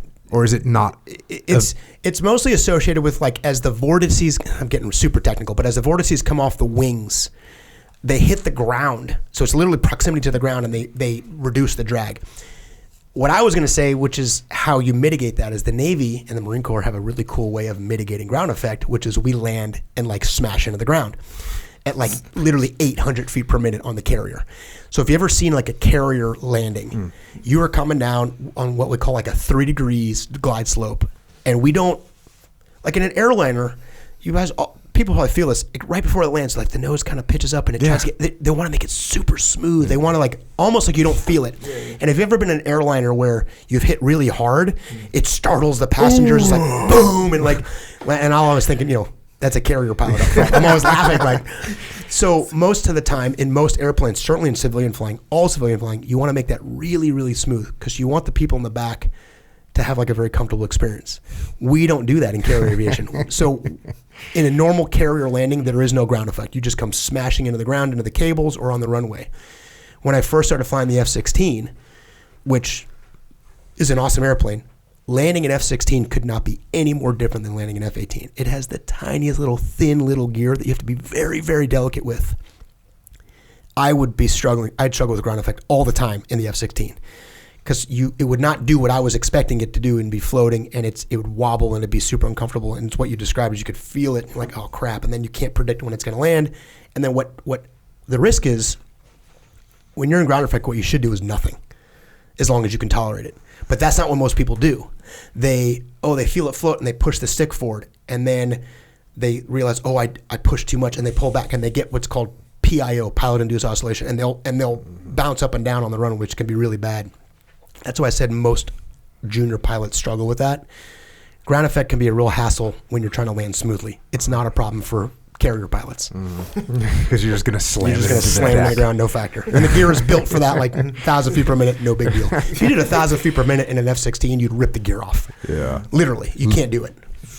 You got to be really careful. How hard was your first landing in an F-16? Did you have an instructor in there with you teaching you to fly that thing? Yeah. Is he like, Dave, okay, remember, bro, you're not in the F-18 anymore. Like, your first flight in an F-16, the guy in the back is like, expects you to know how to land an airplane. And there's a saying in the F-16, it's easy to land, it's hard to land good. Any Viper pilot listening to this knows what I'm talking about. They were probably all like crappy landings, but nothing was like unsafe or dangerous. They're probably just laughing like, oh, that sucked. But it wasn't like, oh, hey, that was dangerous. So you never trashed the gear? No, nothing like that. Is it possible that a pilot trashes the gear? Yeah, so like, because it seems like to me it'd be a habit. Classic F-16, like if you're like the classic F-16 quote landing mishap would be the way the speed brakes work in an F-16. Speed brakes are all the way at the very back. Any F-16 pilot listening to this is laughing right now because they know exactly what I'm going to say. In a Hornet, like you could flare if you wanted to. If you don't want to do a carrier landing, you just flare, which is a standard landing where you bring the nose up and you make it smooth landing. You could flare as much as you want in a regular fighter, in any other fighter. The F-16, the way the speed brakes are, they open up and down. And if you flare too much, the bottom of the speed brake would scrape along the runway. And they also had a little thing, like a little speed brake override, where if you're trying to slow down, you'd pull the button back and open up the speed brake even more, like another 5 or 6 degrees. A lot of Navy pilots learning to fly the F-16 would be presented as a gift upon graduation, a speed brake with the bottom just shredded down. So if you were to screw up in an F-16, it's probably not ripping the gear off. It's scraping the speed brake because you flared too much trying to be smooth and you screwed it up. I fortunately never did that, but I saw it happen many times. I figured it had to have been a thing. Oh, it's a thing. It's got to be crazy. Like you got all these instincts from the F-18 that things that you're no longer thinking about. Now you're talking about this button over here for this special thing that is totally different. How did these guys like Jaeger just go and fly a different aircraft like every day? Dude, those guys were incredible. We're getting way in the weeds here. One of the things that drove me nuts about the F-18 and the F-16 is most of it's fine, but the small things were big deals. I think there's a term called negative transfer, which means how you're wired in your jet, you get in the other one. If you bring that habit, it's going to transfer negatively to your plane. In the F-18... That's a good one there. In the F-18, the canopy switch was under your right hand on the canopy on the right side, and the seat switch was on your left by your thigh. For whatever reason, in the F-16, the canopy switch was on your left side by your thigh. Canopy meaning open, thing? Yes. Okay. And your seat adjust was on... So they were literally exactly opposite. And As you're thinking about landing, sometimes you would adjust the seat position from a fight to regular flying. You'd move the seat up or down and get more comfortable. Well, as you're coming in for a landing, like it would be not uncommon to raise the seat up to get a little bit better view. And the number of times, like I've talked to people myself, like reaching for the canopy button and trying to activate the canopy switch to lower your seat in an F-16 as a Hornet pilot is an example of negative transfer. Doesn't actually open though, would it? Oh, it 100% would open. Oh, now, really? You will like you'll go, oh my god! Like you'll hear like you'll hear the motor of the canopy, or you would like right before you like, oh my gosh, I'm about to. You would catch it. Yeah. But your instinct, the subconscious, is you would just do your old habit. Yeah. Those things called negative transfer. When you're talking about the guys like Jaeger, if you have a lot of habits in your jet and you go to another jet, you're gonna struggle. I don't know if it's like. Picture like getting into a car, like cars have like electric start buttons now. Mm-hmm. Like you press the start, no more key. Mm-hmm. My wife has a car where the press button is on the dashboard, and we have a car where the press to start is in and I'll get in the car and I'll take like 4 or 5 seconds to try to remember that's what negative transfer is. When you're reaching and there's nothing there and you don't know where it is, you didn't have that problem when every car you put the key in the thing and you turn it. Didn't matter what it was. Now every car's got its own little thing. The parking brake is here. They're so annoying. That's what it's like flying different fighters. Should be standardized. Here's one you probably wondered when you saw this on the list. Knee board. Yep. Here's why. Okay. I always thought the knee board looked really cool. And as a comm guy, occasionally I'd break out a knee board. Like if I was doing CAS in like an administrative situation, I'd be like, oh, bring my freaking knee board. Yeah. Talk about a wannabe. That's awesome. But the reason I brought this up is, are these digital now? Because I've seen pilots with digital knee boards, and what's your opinion? Like, are we sticking analog? Do we need to have digital? Yeah. Okay. Or is it just we're doing both? Yeah. So a knee board is literally like a little clipboard strapped around your thigh, typically on your right leg, so you can write literally a piece of paper and a pencil that's like tethered to that thing so you don't drop it. Everybody flies with a knee board. Now, just about everybody, certainly a lot of people are flying. Well, I shouldn't say everybody. A lot of relatively modern fighters, they're flying with iPads, straight up iPads, and they're strapping that. So all these like charts, and we have to fly with like 4 or 5 different books of different airspace. Like it's all digital now. Now the most modern airplanes, you don't have to carry that iPad; it's up on the screen. Mm-hmm. So most people are flying with both. The drawback to digital, and you probably know this, is digital, although it relieves a lot of stuff, digital can make things more cumbersome. So the best example I have of that is like turning down the volume. If for whatever reason the volume, if you know this as a comm guy, you got 2 radios going. Mm-hmm. One's chattering, one person is talking and you need to hear it. You just turn the volume down for 3 or 4 seconds of the other one. And if it's analog, you just rotate the knob. If it's digital, it's like comm. You're pressing buttons, comm button, audio button, volume down, down, down. And you're like pressing these buttons. It takes you 13, 14 seconds to turn the volume down. Mm-hmm. And so this idea of like digital is easier, not always true. Sometimes digital is a huge pain in the ass. Mm-hmm. F-35 was built with these 2 iPads up on the screen. Literally touch screen, voice active, like the most modern technology.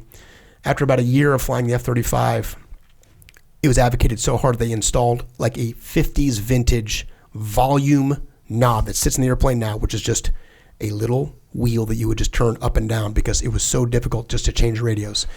Digital's cool. The old school knee board, the old school analog is required in flying. Another word, barricade, which is when you're going to land on an aircraft carrier without a tail hook for whatever reason, and you're going to hit a freaking net. Correct. Did you ever have to do that? No, dude. Thank God. What causes that? The most common thing would be like a massive hydraulic problem by which you literally could not put the tail hook down. Got it. The other is like an engine problem that prevented you from, you couldn't, let's say like a normal landing, you had a problem, you just go around. If you have an engine problem, like, hey, this is a one-shot thing, there is no like going long and doing a touch and go or we'll call it a bolter and try it again. You had a one-shot thing, they would do what's called rigging the barricade. It's happened in the Hornet a couple of times. One was in my squadron right before I checked in. You mean ever? It's only happened a couple times? In the Hornet? Yeah, just a handful. Okay. Much more common in the past. Very, very uncommon now, but still a thing. Mm-hmm. One was a Hornet where they had a massive hydraulic problem where eventually when they put the tail hook down, the hook wouldn't come down. Like literally, you cannot stop, so you got to take a barricade. The other is a massive engine problem, and in that engine recovery, they deemed like the only safe way is just get them into the barricade. And it's literally what you said. It's a massive net that sits right between the 2 and the 3rd wire of a carrier, and you fly right into the net, and it's strong enough to stop you. It's crazy. If you're bored, you Google or YouTube Hornet barricade. There's some cool videos out there. There's probably 2 or 3 you'll see. And that's more of like a emergency measure? It's not like totally can never be a strategic thing. Negative. Where it's like, hey, let's do it this way today. 100% emergency, one-time use. You bring everybody else down. It's the last thing you're going to do, and if it doesn't work, it's going to be a catastrophe. It's super dangerous. Very uncommon. We were on the boats where I think it was the Marine Corps would fly their UAVs into those big nets, basically fly them into barricades. Yeah, they did the same thing. Yep. You just see these freaking, this is back in the day when UAVs were just piloted by some kid, like no digital AI making anything easy. It's like, wah! Big giant net sitting up there, boom! You're like, yo, these guys are crazy. Total pilot error. I almost went down a rabbit hole, and I probably should at some point. I started looking on all these aviation accidents yesterday. But one of the things that came up was just total pilot error, meaning this is 100%. And I read some of them. One of them was like, they didn't realize that this switch, the auto whatever switch was off. Yep. And they're focused on this other thing, and they just crash. Yeah. Total pilot error mishaps read really badly because it's things like that. You're like, dude, what is going on here? Perfectly good airplane doing everything it's supposed to be doing, and the pilot is the sole cause of the mishap. It's actually very rare. When you think about the factors, they call them factors. When they do an investigation, they try to think of the factors that cause the mishap. Is that where no factors come from? No factor? Probably, or at least it's terminology is correct. Yeah. Almost always, pilot error is a factor, but almost never the sole factor. The corollary is also almost always true, like especially in modern airplanes, it's almost never just the airplane. The pilot contributes some way. So it's usually a combination of both. So when you read a total pilot error, it's usually heartbreaking because as you're reading it, especially if you know the machine and know what that switch does or understand it, you're reading it because you already know the outcome. You're like, oh my God, I can't believe that they misunderstood or lost track or stopped paying attention. The most common one is something we may talk about, and we've talked about it before, is where you fly a perfectly good jet into the ground because you're looking at something else because you got distracted or like, yeah. That's a CFIT, That's right? a CFIT. Controlled flight into terrain. That's like the classic total pilot error. You take a perfectly good airplane functioning 100% correctly, and the pilot flies it directly into the ground for some other reason. Not like he's not dealing with a malfunction. He's not dealing with an issue with the jet. He just control flight, meaning it's everything's perfectly fine, and he flies it into the ground. And it could be that they couldn't see, right? I mean, does fog? If I'm flying through a mountain range and it's foggy and I just slam into a mountain? Yeah, I mean, yes, you could have CFIT in bad weather, but even then, like you have instruments and like warnings, information available to you by which that shouldn't happen. And to the point, it's like the plane is not causing that problem. You are. So a CFIT is generally a total pilot error? Almost always. The worst part about CFIT is what you described is a bummer. Like, oh, it's adverse external conditions. CFIT happens under perfect conditions as well, like day, sunlight, no fog. And so those are the ones that are the most heartbreaking, which is where it typically, the most common things that it happens is either on like a low level where you're flying in this, and that's not that common because you're usually paying attention. It's when you're diving towards the ground, like in a dive bombing scenario. And in that bombing, you're looking at something to like make sure your target is, you have like a good sight on the target, and you get focused on making a perfect little, they call it like a target designation. You're putting a little reticle, a little sight onto the target, and you want to keep improving it as you're in this dive, and you get so focused on the displays, you forget or you lose track of the ground. And I've seen videos of guys literally will just fly directly onto the target in perfect weather, clear day, beautiful sunlight, because they're focused on their targeting and not focusing on the ground, and they'll literally CFIT in the ground. Target fixation. Target fixation. That's exactly what it is. And I forget where this came up. Isn't this what happened with Kobe Bryant's helicopter? it was foggy, and it was just C-fit into the ground. That's weather. Yeah. I don't actually know the details on that, but to my knowledge, and I should be cautious, but I do not believe there was a problem with the helicopter. Mm-hmm. Now, obviously, weather is terrible. Weather sucks. When I think of C-fit in a good weather scenario, that's what you were describing, where you're like, oh, I'm looking at this gauge, or I'm doing something else, and then I just hit the ground. Mm-hmm. That's really hard to reconcile because typically the pilot is overwhelmed. Well, what do you mean typically the pilot's overwhelmed? Because it's not like there's a bunch of different things going on, right? It's not like they're like, oh my gosh, I got this, I got that, I don't know what to do, and they hit. Yeah. It's more like, oh, I really want to get this target dialed in. I'm looking, boom. Yeah. Right? So they're not really overwhelmed in the classical sense that someone would think of like, oh, there's all this chaos going on, and now I hit the ground. It's more like, oh, there's one little target fixation that I've got right now, and this is going to make me burn in. Yeah. Am I wrong? No, you're not wrong. There's the target fixation is probably the most common one. And when I say overwhelmed, in my mind, there may be a better word for it. It's not overwhelmed that I'm trying to do 30 things at once. It's that I'm unable to prioritize those things, and I tend to focus on just that one thing, and I forget that there's other things to think about. Not that I'm just too busy. I just get, and there's a word I think that we call it getting bore-sighted. It's the same thing as target fixation. Mm-hmm. That's the most common thing. This struck such a chord with me. This idea of controlled flight into terrain. Yeah. And the reason is because I've worked with leaders, civilian leaders and military leaders, where it's so obvious. You're like watching them destroy themselves. Yes. You're watching them plummet to the earth, and you know they're going to crash. And you're just like in an aircraft. I mean, when you've seen a target fixated and trying to get that little screen, he's getting warnings in his ear that are going altitude, and he's not altitude, even hearing it. Yep. And he's not hearing it. Yep. And it says warning, warning. I mean, all that stuff is happening, right. And he still hits. I've had guys where I'm telling them like, listen, you cannot behave like this. If you behave like this, you are going to get fired. And they're like, still doing the same thing. Yeah. People, this is a classic case of when you're unaware of what's happening, you're not detached. Yep. You have to be able to detach. Otherwise, you're going to C-fit. You're just going to controlled flight into the ground. That's what's going to happen. I've seen people do this with not only in leadership positions, but they do this with their lives. Yes. Right? They start going down a path. It's so obvious that it's the wrong path to go down to everybody that's around them. The warnings, altitude, like wrong woman, like bad job, like drinking too much, like all these things. The warnings are so clear. Yeah. And yet they just stay on that path and boom, they explode and their life gets ruined. So this idea that you can have these things going on in your life where you can stop them, you can correct them, but you have to take a step back, look around and say, oh yeah, this relationship I'm in is a disaster. This job I'm in is a disaster. This alcohol that I'm using, this drugs that I'm using, this whatever I'm doing is this iPhone that I'm scrolling on, these things that I'm getting caught, all these things are a disaster and I can't do them anymore. And you're hearing the warnings and you're not paying attention to them.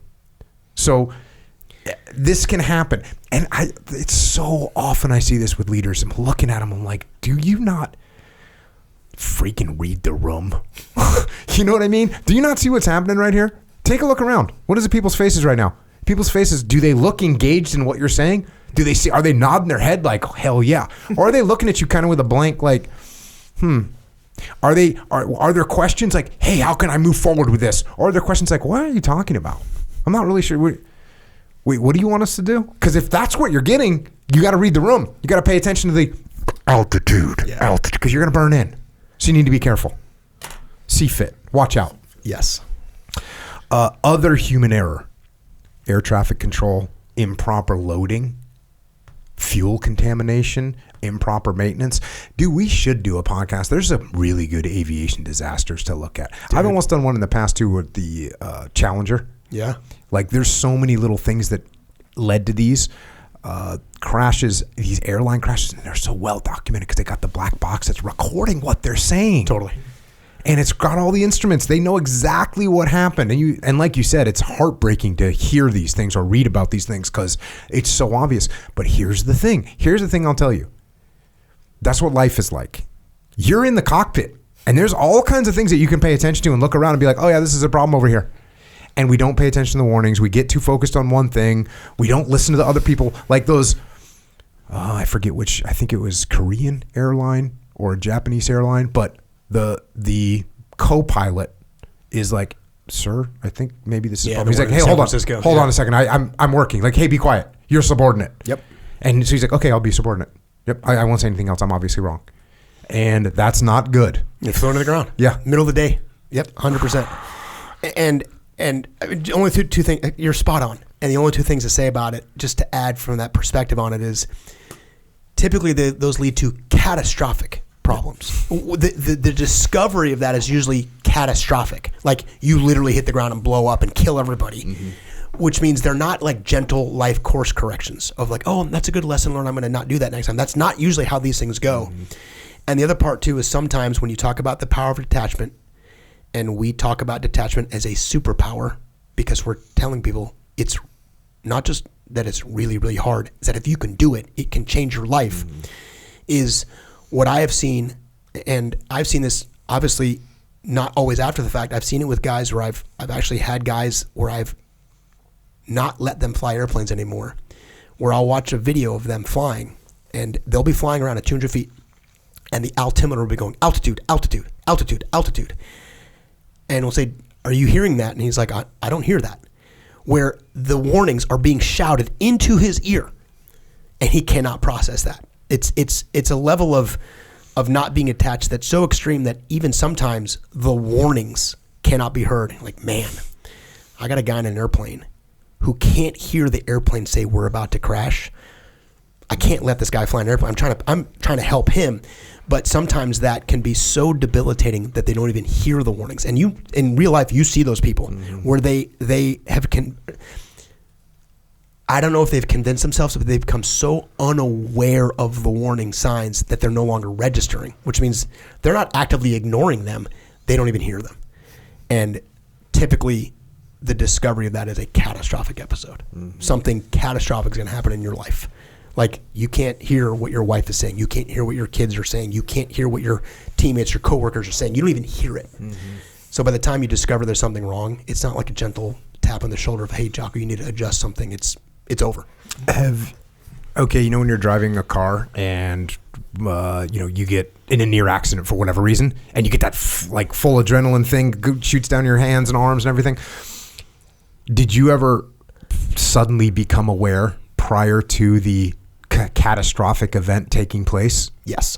I was fortunate. I never had obviously I never crashed, but I never had an injection. I never had a quote catastrophic event. Near misses? Oh yeah. Like I don't know if it's a lot, but I've had more than enough to remember. And what you described, that feeling, that's the feeling. I know that feeling extremely well. And you look back like, holy cow. How did I got lucky, or I dodged a bullet, or I can't believe I got away with that, or I can't believe I didn't see those things happening. That feeling of the adrenaline rush often it's when you just avoid the outcome somehow, or you just figure out beforehand, like, oh my God, pull up or turn or whatever it might be. Yes, absolutely know that feeling. I was parachuting and I wasn't very good, and I never really got great at it, but I was parachuting but of course I wasn't good at it, but guess what I was? Freaking arrogant, cocky, and thought I was a badass. And so my buddy, we were going to get, one of the guys had like a camera, like, and I'm talking, like the click, click, like wind up, and he was a good parachutist. Yeah. So we were like, oh, get a picture. I'm going to link up with my buddy. And this guy's like my best friend. This is a guy I've talked about before. Like I went through buds with him, did 3 platoons with him on the training cell together, and we lived together the whole time. I mean, this is like my brother, right? And so he goes out first, and for whatever reason, I was pretty far back, and so I come out of the aircraft and I freaking go into like a full track, which means you put your hands like behind you and you're doing like, it's as fast as you can go because I'm trying to get to him. And I'm hauling ass. I mean, I'm probably going 200 miles an hour. And what he did when he got out of the plane was he like went for what we call flat, dumb, and happy. And he's kind of like slowing himself down, like hugging the air so that he can be as slow as, so instead of going the normal speed, which is probably 120 miles an hour of flat, dumb, and happy, he's probably slowed down to like 100. So I'm trying to catch him and I'm going like 200 miles an hour in a full track. And when I went to like slow down, I way was too late. And I flew by him really fast. And I was like, dude, you're a freaking idiot. And luckily I didn't hit him. Because if I would have hit him, I'm definitely going to die, and I'm probably going to kill him too. And I was like, dude, like, I'm an idiot. But the feeling that I had was, I just avoided the CFIT, right? I almost did a controlled flight right into my friend and killed him and killed me. And look, am I maybe dramatizing this a little bit? Yeah, I'm probably I had enough steerage where I didn't hit him. I wasn't like out of control. I still could steer my track, but I definitely knew that I was stupid. Yeah. Do you have any examples where you were target fixated and all of a sudden you're like, what's that noise? Oh, it's the alpha. Oh my God. Yeah. I mean, yes, a decent amount. Especially at the beginning, of the career, because all the stuff you do, you're doing missions. You're going out to do stuff, and what you want is to come back and I did this mission. I dropped the bomb. I found the target. I got the missile off. And the fixation is oftentimes wanting to.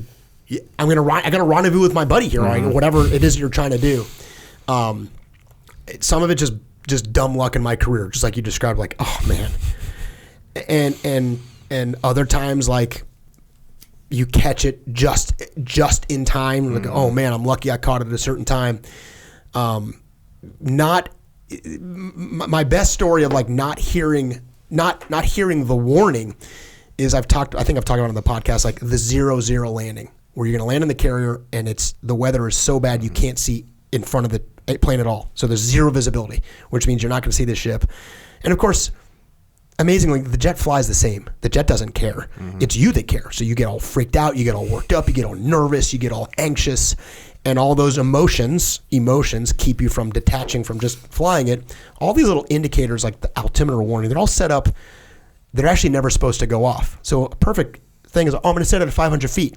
And in my mind, at 520 feet, I'm going to reach down and tell the airplane I know I'm at 500 feet. And if it goes off, it's telling you, hey, you're behind. This thing shouldn't have gone off. You should have caught it right beforehand because you know it's coming. So I don't want to get surprised by my altitude. I want to set it up where I got one at 500, one at 200, and I'll at least go, okay, I'm about to hear it. Cool, I heard it. Move on, and I'll silence it. When you hear it, the first one, you're like, oh man, that. If it surprises you. If it surprises you, like, oh, that's a bad sign. I should not have been surprised by that. But there are times that you can hear it. And it's kind of like, you ever woken up from a dream and you go, oh, that was a dream. And you can replay back that this thing had been happening for a while, where I hit the 200-foot altimeter and it goes off. And by the time I heard it, I was able to go, oh, that thing's been going off for 4 or 5 seconds. Yeah. I didn't just get surprised by it. It was in the background somewhere. Picture your alarm clock going off in a dream. You're like, oh, that thing's been going off for 30 seconds. I've had moments where I've hit the 200-foot altimeter, and then when I hit it, I'll go, oh, crap. And I'll be at 70 feet, 60 feet, something really, really low. Obscenely, dangerously this. How are you still alive? This doesn't happen very often. It's the ones where the ones that are surprised are bad.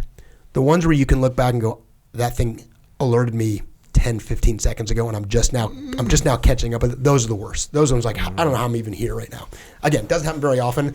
Those are the most nauseating of, dude, I am so lucky, because you can account for, dude, that thing's been going off in my head for 10 seconds now. And I would say that's an overwhelm. Yes. You got this, you're looking, paying attention to that, and there's some signal coming in that you're not even paying because you're just too much stuff going on. That's right. Yeah. That's right. It was crazy when I worked at Tradette. I would just watch guys just be overwhelmed and they're just not hearing. They don't hear anything. They don't hear anything.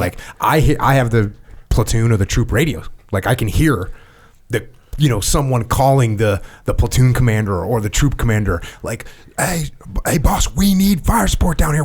And the guy's just sitting there totally overwhelmed, freaking out, just nothing happening. We talked about it during when we would turn over. Remember the new units would show up and you get in these firefights and they'd be standing there and bullets. I remember watching another officer. We talked about this one, and he's standing up and there's bullets going past, hitting the walls, and everybody is doing what they're supposed to, and he's standing there not being brave, and he cannot acknowledge, he's not able to keep up with what's happening. Get down. Got to get down. But he's overwhelmed that he can't process bullets going past him. So this is a real thing. It happens in a lot of different, not just an airplane. Some of the words that you brought into the play here. Redefine. Yeah. Freaking great word. I wanted to think about some. We were talking about the connection to flying, to leadership, and just life in general. And the word redefine is a term that we use. I'll go into the game plan. I'm going to fight against you. I got a plan. My plan will be whatever it is. I'm going to turn across your tail. I'll go up, I'll go down. It doesn't matter. I got a plan. And I want that plan to work. And I have maybe a turn or two to figure out, like, is this working?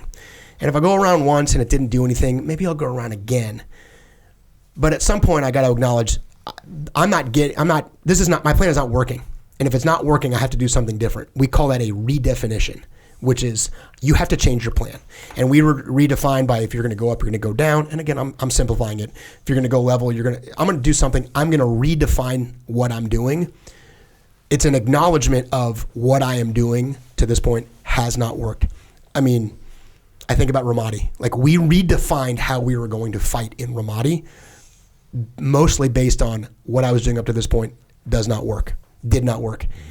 And I also think about, like, I'll come back from fights and I'm like, hey, is there any reason why you didn't redefine on this second turn? And they're like, well, I really wanted to stick to the plan, or I wasn't quite sure. Like, hey, let's go backwards. Do you have any information telling you need to do something different? Yes, all sorts of good information. Nothing's working. Your outcome isn't the way you want. The redefinition seems super straightforward, very, very hard to do. But a term that we preach all the time is redefine the fight. Redefine the fight. Redefine the fight is when what you're doing isn't working. Guard passing, Echo Charles. Yes. Something everybody in the jiu-jitsu gets caught up in. I'm trying to pass whatever. I'm trying to get a knee slice on you. I'm trying to get a knee slice on you. I'm trying to get a knee slice on you. I'm trying to get a knee slice on you. I'm trying to get a knee slice. And it's not working. It's not working. It's not working. It's not working. What do I do? Keep trying. Keep trying the same thing. It ain't going to work. And when there's that much defense in one area, you got to go to a different area. Just do a different move. Yeah. That's my recommendation to you on the guard pass. That's such a good word. Yeah. Well, I think this will actually apply to the whole deal where even or then again, I should ask you, is there such thing as like a little micro redefine? Because look, if I'm passing Jocko's guard or trying to. Yeah. There's a difference between an adjustment and a redefinition. When I use the word redefinition, that's a pretty, you're changing your plan. Yeah, like I go for footlock or something now. But if I make an adjustment, I don't need the redefinition. See what I'm saying?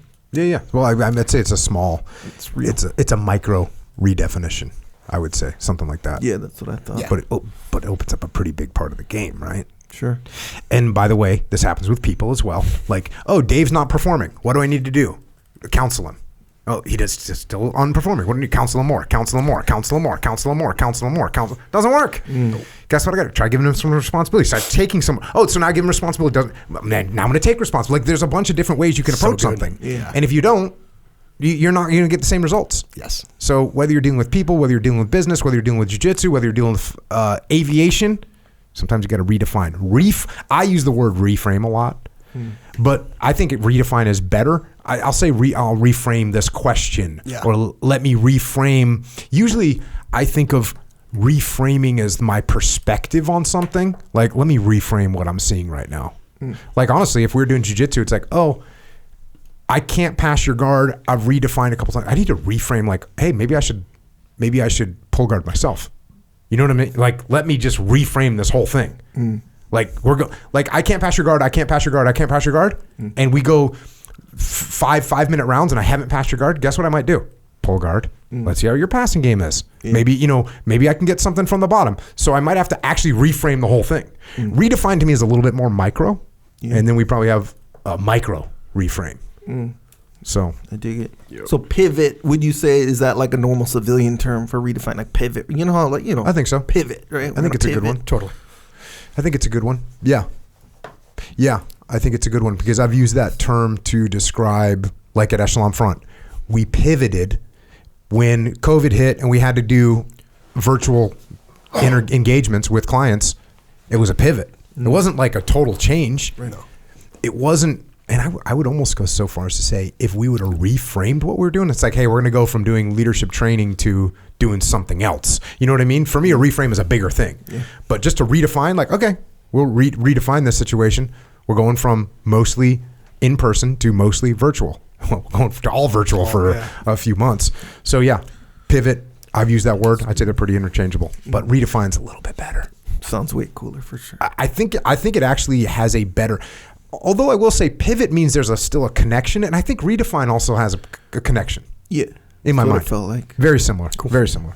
All right. Fluid mutual support. I mean, obviously, this one's good to go. This is so good to go. I mean, it's classic cover and move. This is a bit of an advanced concept in the idea that, first of all, the word mutual support is you and I are supporting each other. You know the word. You've used the word 1,000 times. Mutual supporting overwatch positions. These are two things that are working in concert.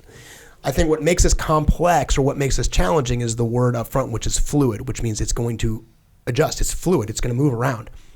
So in aviation, you and I, okay, I'm aircraft 1, you're aircraft 2. We got 4 of us out there today. You and I together, we're going to support each other. But old school used to be like, I want you 1 mile away from me, 1,000 feet above me. We call that combat spread. Like, that worked decades ago. It does not work anymore, which means sometimes you're going to support me from nice and close. Sometimes you're going to support me 5, 6, 7, 8 miles away. Sometimes you'll be in front. Sometimes you'll be behind. But the point behind the fluid mutual support is all your movements in the sky, keep in mind what you have to be able to do is provide support for me or be in a position for me to provide support for you. So you can't just move autonomously. You can't just move around in what might seem best for you if you lose the ability to provide or receive mutual support. So it's that concept that cover and move, mutual support, it varies constantly, 3-dimensionally throughout the flight. It is fluid. It changes all the time. And if you're not thinking about step 1 is, can I provide cover and move or can I receive cover and move? Your movement may seem optimal to you. It's actually a bad move. Mm-hmm. Yep. There you go. That was definitely a development because went to do immediate action drills with Stoner and Stoner was like, oh, here's where we're supposed to be according to the standard operating procedure. These guys are here. We need to be 20 meters to the right and 40 meters back. It's like, no, bro. Yeah. You got cover. Where's concealment? Where are those guys? Where can you provide a lane for? Like, there's so many other things to calculate, and that's why it's fluid mutual support. That's right. Tethered. What does this mean? It's connected to this, and the way I typically explain it is like, okay, Jocko, you and I are tethered. Meaning I'm the one that you are linked to. Like we have like a tether, a leash between us. And during the flight, I might have this plan like, okay, I want to stay tethered to Jocko all day. So I'm going to move in relationship to you and keep an eye on you. It might be that in the middle of the fight, I go, dang, it really doesn't make sense for you to have to stay tethered to me. I'm going to now switch. You're going to now be tethered to Echo. And so the point behind that isn't like who's going to be tethered to who. It's the concept that everybody has to be tethered to someone else. Nobody can ever be untethered. Got it. Because then I got, oh, dude. Get someone on their own. Alone and unafraid. He's on their own. We can't help him. We know that's going to be bad. So the concept of tethering is I always have to be thinking about not just conceptually mutual support, but also that individual is going to be required. Oftentimes I'll get a young guy and I'm like, oh, dang. Is it official? Like a verbalized? Like, oh, Dave and I are tethered. We don't, not during the flight, but we will, that is an actual word where we'll talk about when we build formations like, hey, these 2 aircraft are tethered, these 2 aircraft, like we'll talk about So it's tethering. an official thing? Yes. This is a real word. Absolutely. Yep. No, I'm not just saying a real world, but like an official thing like, hey, Dave, on this flight, you're tethered with Echo. It'll be like these 2 aircraft, Okay. Yeah. in these positions. And those positions in real time might swap. So it might not be you, Jocko, and 2 and 4 might, but tethering is absolutely real. Yes, absolutely. Out of plane, out of phase. What are these things all about? Yeah, these are cool things too. Like this, really the origin of this is dogfighting, like relationship to another aircraft. You and I are fighting together. When we're in plane or in phase. Fighting together. Oh, I'm sorry. On the same team? No. We're opposed. Yeah. We're fighting against each other. The origin is really a 1 against 1. I'm fighting you, you're fighting me, our aircraft. The classic way of thinking of it is like, we're going to be turning circles around each other. Whoever does a better job gets behind the other person, I win, or whatever. That's in phase. You're turning left, I'm turning left. You're turning right, I'm turning right. You're going up, I'm going up. It is a much harder thing to do, but becomes a much harder problem for the enemy to solve when I maneuver what's called out of plane, out of phase, which means if you're going to go across, I'm going to go down, which now makes the 2-dimensional, this flat problem, and any problem in an airplane is relative. If I'm going up and you're going up, we're in phase, we're in plane, like it's a flat problem. It might seem weird from the outside, but from in the cockpit, you're just directly across from me. Doesn't matter if I'm up, down, left, or right. It's only two-dimensional because we're doing the same thing. If I now move in a different direction, like out of plane, it becomes a three-dimensional problem, if that makes sense. Because we're now opposite flow from each other. If you're going up, I'm going to the side. That's a very complicated thing to figure out geometrically where things are going to go. Picture like two circles not working together. You're forecasting movement. It's very complex, out of plane, out of phase. We teach and train, especially in an airplane like a Hornet, which from a pure power standpoint is an inferior machine. You show up in a jet with more thrust and we are in plane, sooner or later you're just going to get behind me. You're faster, you got more energy, you're more powerful, you're just going to get there. It may take some time, but in the end, it's not going to work out. What I have to do is work out of plane and out of phase with you and make this a very complicated problem for both of us, but also for you, or I'm just going to die. Out of plane, out of phase maneuvering is what makes fighting so dynamic, is it's in three dimensions and doing that. It can be very, very complicated. When you have an inferior machine on paper, you have to do that or you will lose, period. It's almost like saying like, okay, we're going to arm wrestle. And if you're stronger than me, let's say all technique being the same, but if it's just pure strength against strength, you will just push my arm down. Let's say, like I said, everything else is the same. Well, then this is dumb. I need to come up with something else. I need to maneuver differently. That's out of plane, out of phase. You have to maneuver. You have to maneuver. Maneuver differently. Differently. Situational awareness. It's like the most important thing in the world. You have to know. You just said like, can you read the room? Like, it's like saying like, bro, do you have we call it essay. We just abbreviate essay. Yeah. Dude, if I were to go to Echo and if I want to like make one of like the most critical comments about you, I'll be like, dude, that guy's got no essay. That's my way of saying like, that guy does not know what's going on. It is a highly critical comment. I might. So you're saying in the fighter world, in the fighter world, saying this dude's got no essay. If I say you got no essay, it's like probably one of the worst things I can say. Because if there's one attribute that we place a premium on, is you go out in this totally complex three-dimensional world with 30 different airplanes all going in different directions, and if you can come back and tell me what's going on, I'm like, dude, that guy's got freaking high SA, man. He knows what's going on, which means he's got good decisions. He's a good leader. He's all these positive attributes. And if I go like, dude, he came back from that flight, he had no SA the whole day, that means you didn't know what's going on. There's nothing more important than knowing what's happening. If you had no SA, let's say you're a platoon commander and I was at TRADET and I'm putting you through training, and I grab the platoon commander, like, hey, where are all your squads? And he's like, I have no idea. Like, that's way worse than, hey, I don't know if this decision to put your machine, I made this decision, it wasn't a good decision. Maybe think about a different location. But they say, oh, okay. But you're like, I don't know where my guys are. Yeah. Okay, well, do you know where the enemy was? Oh, I didn't know where the fire was coming from. Like, situational awareness is the most important thing. And without it, you actually can't make good decisions. Yeah. Now, if you have high SA, you make bad decisions, we can talk about it. Yeah. And go, oh, okay, cool, I learned from that. No SA, dude, that is the worst. And I'll go ahead and throw this out there. No detachment, no SA. If you're not detached, you're focused on that freaking one thing that's right in front of you, you have no idea what's going on around you. Totally. So be careful. Yeah. Simultaneous or sequential. Yeah. This is how we decide how we're going to move forward. And you can think of moving forward like, doesn't necessarily technically have to be in a straight line, but we're going to progress, whatever our progression is going to be. We have a choice. We can either do it. This is also in relationship to problems, adversaries. We got people out in front of us that are enemies. We got to get rid of them. I can either do it simultaneously, like if you and Echo are both my enemy and I'm fighting against you, I can attack you at the same time, pointing at you and putting you side by side, or I can go, I don't have enough people to do this. This is not good to be fighting you two at the same time. I'm going to go all the way around and change the geometry where I do it sequentially. I'm going to start with you and then go to you. As you know, classic P&E, there's pros and cons to both. It can take longer. It could be more in theory time depending, and I need to pick who's a higher priority. There's a lot of things I have to do, but if I'm just going to go straight because I said I'm going north and the problem presents itself and I say I said we're going north, and I have a too big of a problem to handle, I can lead to real problems by being committed to the direction I'm going rather than saying this is not a good problem to handle simultaneously. I'm going to go sequentially, which means I need to move around. I have to make that decision in real time. How do I handle the challenges in front of me? We would hit targets, so, sometimes sequentially, sometimes simultaneously. And like you said, advantages and disadvantages to both.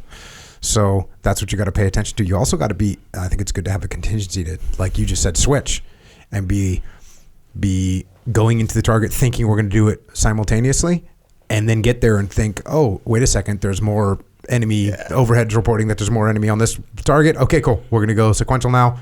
Let's hit that contingency. Sticking to the plan is not a good plan. If the information tells you shouldn't. Yeah. Yeah. We were rolling up in a target in Baghdad, and as we're rolling in, like the overhead reports, there's 40 people in the street outside, and we were gonna like stop off, 4 blocks away and foot patrol the rest. And I was like, let's roll. We rolled right up on that thing. So we had the big guns with us and everything, and maintain as much surprise as possible in that scenario. So have those little contingencies ready. Signature management. Yeah, it's a pretty good segue, because all that is, it's really, in theory, like it's an advent of like modern stealth. A signature is just what people can see. My signature is me. Like what I'm putting out there is you can see me. I have a visual signature. I have a heat signature. Like my engines put out heat. That's called a heat signature. If I'm an afterburner, that heat signature is huge. You can see that thing dozens of miles away. If I'm an idle, that heat signature is really, really small. You can't see it hardly at all. Visual signature, if I'm pointing right at you, you can imagine like pretty hard to see a little tiny airplane like an F-16 pointing right at you. If I'm on a side with my wings 90 degrees to you, you can see that thing 15 miles away. You need to pay attention to the signature you're putting out into the world. Not just your heat and not just your wings, but what are you putting out into the world, and what do people see? And sometimes I want you to see me. That might be a good deterrent. Sometimes I don't want anybody to see me. But the lesson from this is pay attention to what you are emitting. What are you putting out into the world? Again, might be a good life leadership lesson snuck inside this concept. Yeah. It's interesting how if you don't have good essay, you might not know what kind of signature you're putting out to the world. Well, I keep coming back to what you said. It's like the best example is like, bro, read the room. Read the room, man. Like, can you not see what you're doing? Like, these people are now afraid of you. They don't want to. Like, how do you not know that you're doing it? How do you know that you're not putting that out there? Yeah. There's no essay. There's no detachment. Marking. And they're super closely connected. If I'm flying with you, I'm like, hey, Jocko, you're marking. I'm telling you, everybody can see you. Mostly it's connected to what we call cons. When you get up to a certain altitude, like your engines disturb the air enough that you'll get a white line. You see it in commercial airliners, these white streaks that come from behind the airplane. And we'll get a brief that says, okay, cons today between 27,000 and 34,000. Okay, I should know that. I should be below that or above that. Or if I'm in that, they're going to see you. And you can have this super fancy airplane that's invisible to everybody. But if you're marking, everybody can see it. And so we'll run a test and fly around and go, hey, I'll climb and go, hey, Dave, you're marking. Okay, cool, 27,000. All right, everybody knows. It's also an alert like you're emitting a signature. This is a visual one. You should be aware of that. It's how we tell someone they're not managing their signature. Once again, no essay, and you're marking. Bad situation. Behind the power curve. We have definitely talked about this one. Yes, there is a odd regime of flight, which the phrase behind the power curve is connected to, which is a line that's used in all sorts of scenarios by which you need more power to go slower. The power curve really is just this arcing curve that it's pretty intuitive for the most of it, which is the more power you have, the faster you go. Like the more you push up the throttles, the faster you go. Well, at some point, due to all sorts of different factors, mostly just aerodynamics, is if you get to a place where you get behind that power curve, meaning you're not on that curve anymore, the jet needs more and more power to stay up, which means you've gotten behind. And of course, power is limited. You don't have unlimited power, unlimited resources, unlimited energy, unlimited money. And you need more and more of that to stay airborne. If someone is behind the power curve, in some sense, it can be a very literal thing like, oh man, my jet, I didn't fly it very well. I got behind the power curve. 90% of the time in aviation, we're talking about this mentally or relationship-wise or how you're interacting, not just the mechanics of the aerodynamics of flying. If I'm talking to Echo. I'm like, hey, dude, I've been with Jocko on this task for a while. He's behind the power curve. That's me saying he can't keep up with what's expected from him, or he doesn't have enough energy or ability or capacity or capability to get done what he needs to get done. It's a critical sentence. If someone's behind the power curve, they're struggling, and at some point they're going to reach a limit, because the more power you need to stay up, eventually there is a maximum you can do. Like if you're exercising, you get behind the power curve, you're going to push harder and harder and harder, and eventually you can't push harder anymore. The weight's going to come down on top of you. It's not a good thing. I had a saying before I even understood any of that, but I knew the power curve. Like we'd use that expression. Yeah. And I would always say, get as far ahead of the power curve as you possibly can. So like, hey, should we, look, we're doing a mission tomorrow. Should we finish up the plan tonight? Or should we just get some sleep since we know? No, it's like, no, finish the plan tonight. Finish the plan tonight. Get ahead of the power curve. Get as far ahead of the power curve as you can. Oh, actually, here's where I failed. I failed one today. I was going to cut my hair before I came to this today, but because I got a flight tomorrow and like stuff I got to do, and I didn't get it done. Now, at some point, I know I'm going to get it. It's in my mind right now, but there's times where it's like, oh, wait a second. I still got to cut my hair. That takes 20 minutes. Like all of a sudden I'm behind the power curve. Could be a thing. What I should have done was done it yesterday. Yep. That's when I should have done it. I should have done it. So I went a little bit behind the power curve today. Now, again, it's 20 minutes. I'll catch it back, but I don't like it. I don't like that feeling of being behind the power curve. Get as far ahead of the power curve as you can.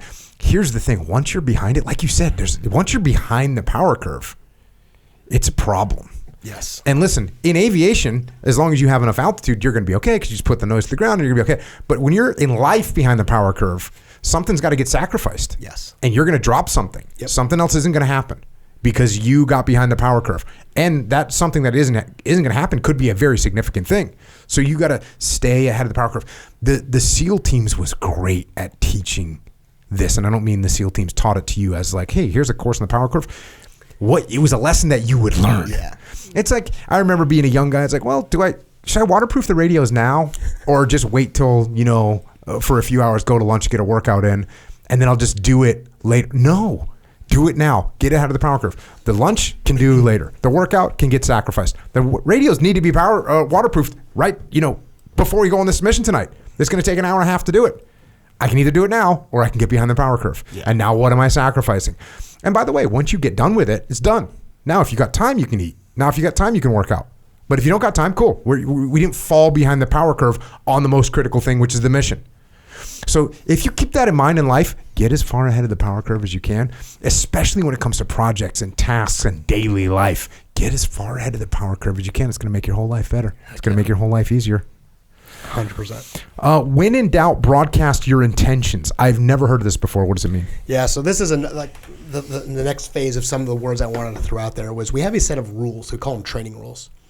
And this really applies to friendly, to each other. This is not like to an enemy or anything like that. But let's say you and I are working together. And I got my group, you got your group. Or we're working together, but we're doing our own things right now.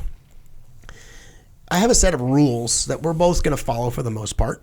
And we know each other pretty well. I'm hopefully predictable. You're predictable. I have a good sense of what you're going to do. And at some point, I'll go, I wonder, maybe I don't know what's happening here. That's the doubt. And the default is typically, I won't say anything. We have the rule is, when in doubt, broadcast your intentions. If you have any shred of an idea that this person might not know, tell them, I'm going high, I'm going low, whatever it is, as opposed to not broadcasting your intentions. The whole point behind that is I want everybody else to know we have this whole thing choreographed and planned. Well, unfortunately, when we get out there, things are going to get a little crazy. Maybe this plan isn't going to work. I need to tell everybody what I'm going to do. It's really cover and move. But when in doubt, broadcast your intentions is don't assume the other person knows what's going on. Assume that they don't and let them know what you're going to do. What are your intentions here rather than saying nothing? Yeah. And if you don't know someone else's intentions, ask them. Totally. Like, hey, dude, hold on a second. What are you trying to make happen here? Always assume the other aircraft doesn't see you. This is kind of tied into the last one, right? 100%. It's part of our, like I said, we have these training rules. There's probably 15 rules. We brief them every time we go fight. There are reminders of things to do. Always broadcast your intentions. Always assume the other aircraft doesn't see you. So if I'm fighting, part of it is that I want to see the world from your perspective. I want to if I'm going to do a good job fighting you, I want to picture what you're seeing. And as I do that, I don't want to get to like, oh, I know what he's going to do. He's going to do this move. He's going to do this thing. I actually am going to make the assumption that you don't see what I'm doing.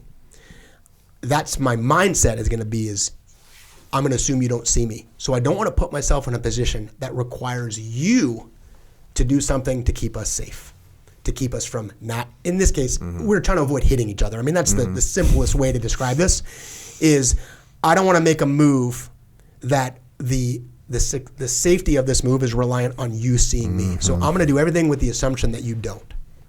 Oh,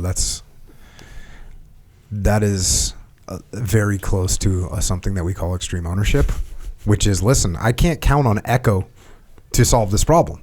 Like, I need to step in there and make things happen. I need to take ownership of what's going on. As opposed to saying, well, I thought Echo was going to do it. Like, that just doesn't work. Break off attacks prior to pushing the defender through the hard deck. Yeah. So another rule. This goes in both directions. There are two really cool ways of looking at this. One is I'm fighting you in real life. In real life, and I chase you down to the ground and you fly into the ground and I follow you into the ground, I didn't win. So I have to break off my attack air to air. I have to before I hit the deck, which means I have to have the awareness as I'm being aggressive in my maneuver against you. There's another disinterested third party called the ground that doesn't care who we are, what we're doing. It will kill us both. And so I have to calculate that. There's also another part of it too, like the way I think about this when we talk about this in training. If I'm fighting in training, and so you and I are working together to try to figure things out and learn from each other, if you're looking up over your shoulder and you see me leave this maneuver, break off this attack, you should wonder why. Like, I'm about to. Yes. I'm about to form a relationship with a disinterested third party. Yeah, that doesn't care. Doesn't care. So there's a methodology of I'm going to break off the attack. Part, of course, in real life for my own, like let him hit the ground. I can't do that. But I also want you to learn to do that as well, which is a way of saying like, I'm going to give you a little bit of an out, a little bit of an opportunity to exit. Like you don't have to hit the ground either. I'm going to break off this attack. I'm going to give you an opportunity to break off your attack as well. And if I do that in training, as the defensive person, the person looking up learns that problem of the ground is every bit as important, sometimes more so than the person attacking you, which means I can't just be looking at you. There's other things out there that are a problem. Again, I like if we can't find parallels to life here, like we're missing out. Yeah. This one intrigued me. Skate versus bonsai. Yeah. What's going on here? These are what we call flow decisions. We're air to air. We're fighting other aircraft. Very simply, skate means I'm going in and out. Bonsai means I'm going forward. So you can think of bonsai like, bonsai, I'm going in. I'm going to attack you. Like Leroy Jenkins. That's it. Now, hopefully it's a little more controlled than that. Now, if you picture, I've got you and then behind you is Echo and behind that is Carrie. Bonsai might seem like a really cool idea until I get past you and go, oh, crap. What did I get myself into? And sometimes skate is like, oh, you're avoiding the enemy. And so, again, there's pros and cons to both. The point behind the decision of skate and bonsai is there's risk and reward to both. Bonsai is a really aggressive maneuver, and being aggressive is a really good thing. It's a really good thing. It can catch you off guard. I could be really offensive. I can kill a lot of you if I'm aggressive. But I can also use a lot of weapons, use a lot of gas, get really, really far away, and then find myself where I can't get home or something because I've been bonsaiing too much. Skate's really conservative. It means I'm going to probably kill less of you. I'm going to do less damage to you, but I'm going to save a bunch of gas and I have to figure out what the balance is between those two. If all I do is bonsai and I'm just like, here comes Dave, we're just going to attack everybody, or here comes Echo, like is conflict averse, he never wants to kill anybody. Neither one of those by themselves are good. I have to have a going in plan. I have to broadcast that, hey, we're going to skate on this, we're going to bonsai on this. I got to tell everybody what we're thinking. And so they understand what the intent is. The worst thing I can do is have half my team skate and half my team bonsai, and that we're not providing mutual support. This one I recognize pretty quickly in some prioritize and execute situation. You have a saying of aviate, navigate, communicate. This is a little ditty, a little catchphrase taught probably like I think day 3 of flight school. And it's really associated when something goes wrong is you will aviate, navigate, communicate in that order. Think of it as just classic P&E. You got something going on. The very first thing you do is aviate, is you fly. If you got all that thing sorted out and you're flying, cool. Now figure out where you're going and navigate and get to the right heading and location. Cool, you did all that? Cool. Then you can start talking to people. What typically happens is you got a problem and you start talking. Oh, I got a problem, I got this and that, and you're not flying or navigating. That's when people crash. That's when people have problems. Mid-air collisions is I'm trying to figure out where I am, what I'm doing, and how to communicate that, and I'm not just flying my jet. So it's the constant reminder of aviate, navigate, communicate. If you get a problem, the priority is, the most important thing is fly the airplane. If you don't do that, I don't care how well you're doing all the other things, you're going to have an issue. So every pilot in the world knows this saying, aviate, navigate, communicate. That's the priority in that order. If you get them out of order, you will have a problem.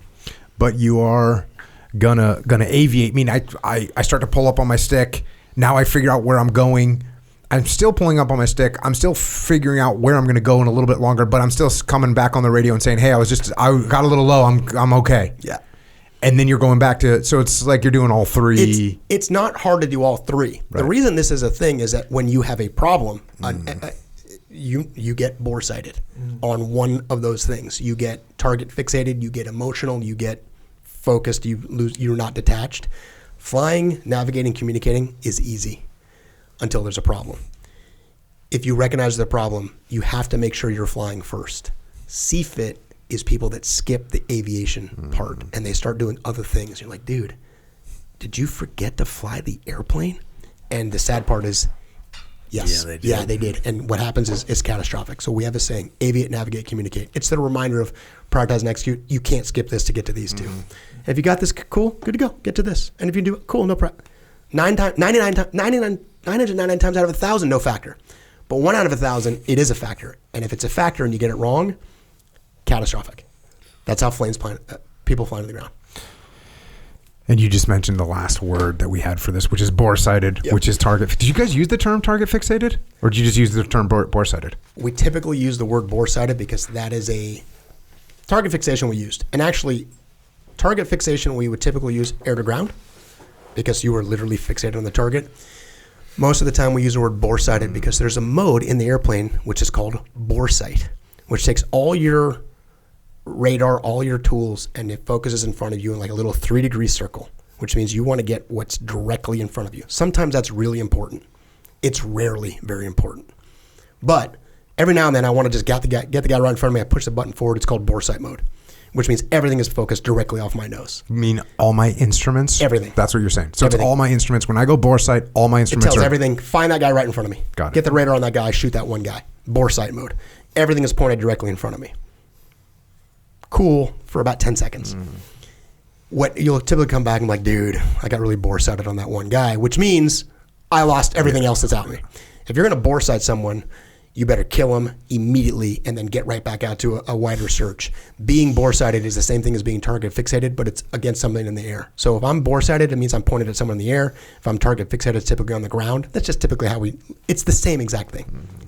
And how often do you think in a fighter people get bore sighted? They go, oh, there's a plane in front of me. And you're like, cool, what'd you do? I locked him up. And the classic is you got flanked, you guys got somebody behind you and all these other, it's usually not just 1 against 1, it's usually 10 against 10 or something like that. If you're bore sighted, you're going to get killed. Well, there you go. Don't get bore sighted out there.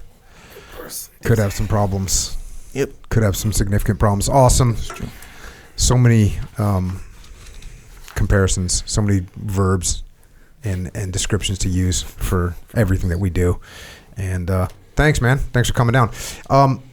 Speaking of systems, speaking of, that one problem that you can have, which is contaminated fuel. Sure. Hell yeah. We don't want to have contaminated fuel. You ever so I have these go-karts, Dave Berke. Yeah. And they go, I don't know, 20 miles per hour, maybe 18, 20. They're solid for a go-kart. They're for the kids, but I jump in there from time. So from time to time, meaning every day. Every session. King of the block. So me and my son. Mario Andretti out there. He's 7. So we'll go out there and we bring these boxing gloves. So you know what Mario Kart is, right? It's like basically battling, but you're on go-karts, so you can hit them with what I different know weapons. it well. Oh, hell yeah. Is it a video game? Yeah. Okay. So, so this is essentially the real Mario Kart. So we have these gloves, boxing gloves, and then a regular, like, these gloves, right, that we just have. I don't know. So you go and you throw the gloves at them, right? And if you have weapons, the rules are if you got weapons, you get hit, they got to hit your body, you got to, like, throw all your weapons out. Anyway. I feel like you'd be real good at that. This is the green tortoise shell right here. I know what's going on. Yeah, exactly right. It's that's essentially what it is. I feel like you'd be really good. And a lot of times when you describe like how to how to be successful when you're in dogfighting and all this stuff, it's like, dang, it's the same. It's 2-dimensional because you can't go up and down or whatever. But I feel like you'd be real good at that. I agree. Yeah. Come over sometime. We'll Hell play. yeah. We'll see what up. Check. But yes, bad fuel's no good. We need the good fuel. Yeah. The good stuff. That good one. The good stuff. Integrity. So the Jocko fuel, I guess, apparently, from what I understand, is synonymous with integrity. Like people try only the good stuff. Well, we go through great lengths to make sure we keep it that way. Yeah, if you guys need fuel out there, go to jockofuel.com. Get some hydrate. Get some greens. Get some protein. Get some go. You finished that one already, huh? Killed it. Killed it. What flavor you got over there? This is iced tea lemonade Jocko style. Apparently you were out of orange. Yeah, I was out of orange. Sorry about that. We couldn't get you that. We got that. We got protein, both the protein powder, which is freaking delicious, and the RTDs now, which, let's face it, they're super convenient. Let's face it, dude. Oh, yeah. It's a lot easier. And the sweet cream coffee is crushing. You guys out there really like the sweet cream coffee because it's selling like crazy. Yeah. So just a heads up. I'm pretty sure my wife is a large contributor to the sweet She crushing cream it? sale. She loves it, dude. Was she a coffee drinker? She is I don't drink coffee. Yeah. She drinks coffee, and we have supplanted significantly. Yeah. In that. And she didn't, I hate to say it, like she didn't drink the other mulks, like just wasn't her thing. She crushes the sweet cream. Yeah, it's a real thing. There's a whole demographic of human beings that's what they're doing, man. Yep. Like they get the caffeine in there, 95 minutes. It's like a cup of coffee with 30 grams of protein. I mean, it's let's face it, dude. It's freaking awesome. It's true. Bro, my daughter's into it. She's into all the mulks, but I had to stop her because of the caffeine or whatever. But she was like, she's down for that. It tastes good. It tastes like tiramisu. Yes, it does. Hey, we got it all for you. Go check it out, jockofuel.com. Also, you can go to Wawa and get Mulk, which is the protein drink. You can go to Vitamin Shop, GNC, Military Commissaries, AFES, Hannaford, Dash Stores in Maryland, Wakefern, ShopRite, HEB down in Tejas, Meyer up in the Midwest, Harris Teeter, Lifetime Fitness, Shields, small gyms everywhere. And by the way, if you got a gym, whether you might have a Globo gym. Yeah, hell yeah. You know, you might have a CrossFit gym. You might have a Jiu-Jitsu academy. Hell yeah. You might have a boxing gym. I don't know what you have. Or you might go to one of those gyms. If you want that gym to have Jocko Fuel, email jfsales@jockofuel.com. We're spreading across the country with that stuff. Anyways, appreciate it. jockofuel.com. Get yourself some clean energy. That's what we're doing. Also, Origin USA. OriginUSA.com. Yep. If you need a jiu-jitsu gi, if you need a jiu-jitsu rash guard. By the way, there was a girl competing at ADCC in day 2, and I was across the arena from her, and she was wearing an old school freaking trooper rash guard, and I couldn't find her. I couldn't make it happen. But I mean, she was just out there wearing a 0434. Yeah, just representing. And she was in the semis, maybe. Yeah, just out there representing. And I didn't get. Look, there's a lot of people wearing Origin. Hell yeah. Yeah. But that was an old school representation. That is hard. So whoever you were, I appreciate it. She actually lost, unfortunately.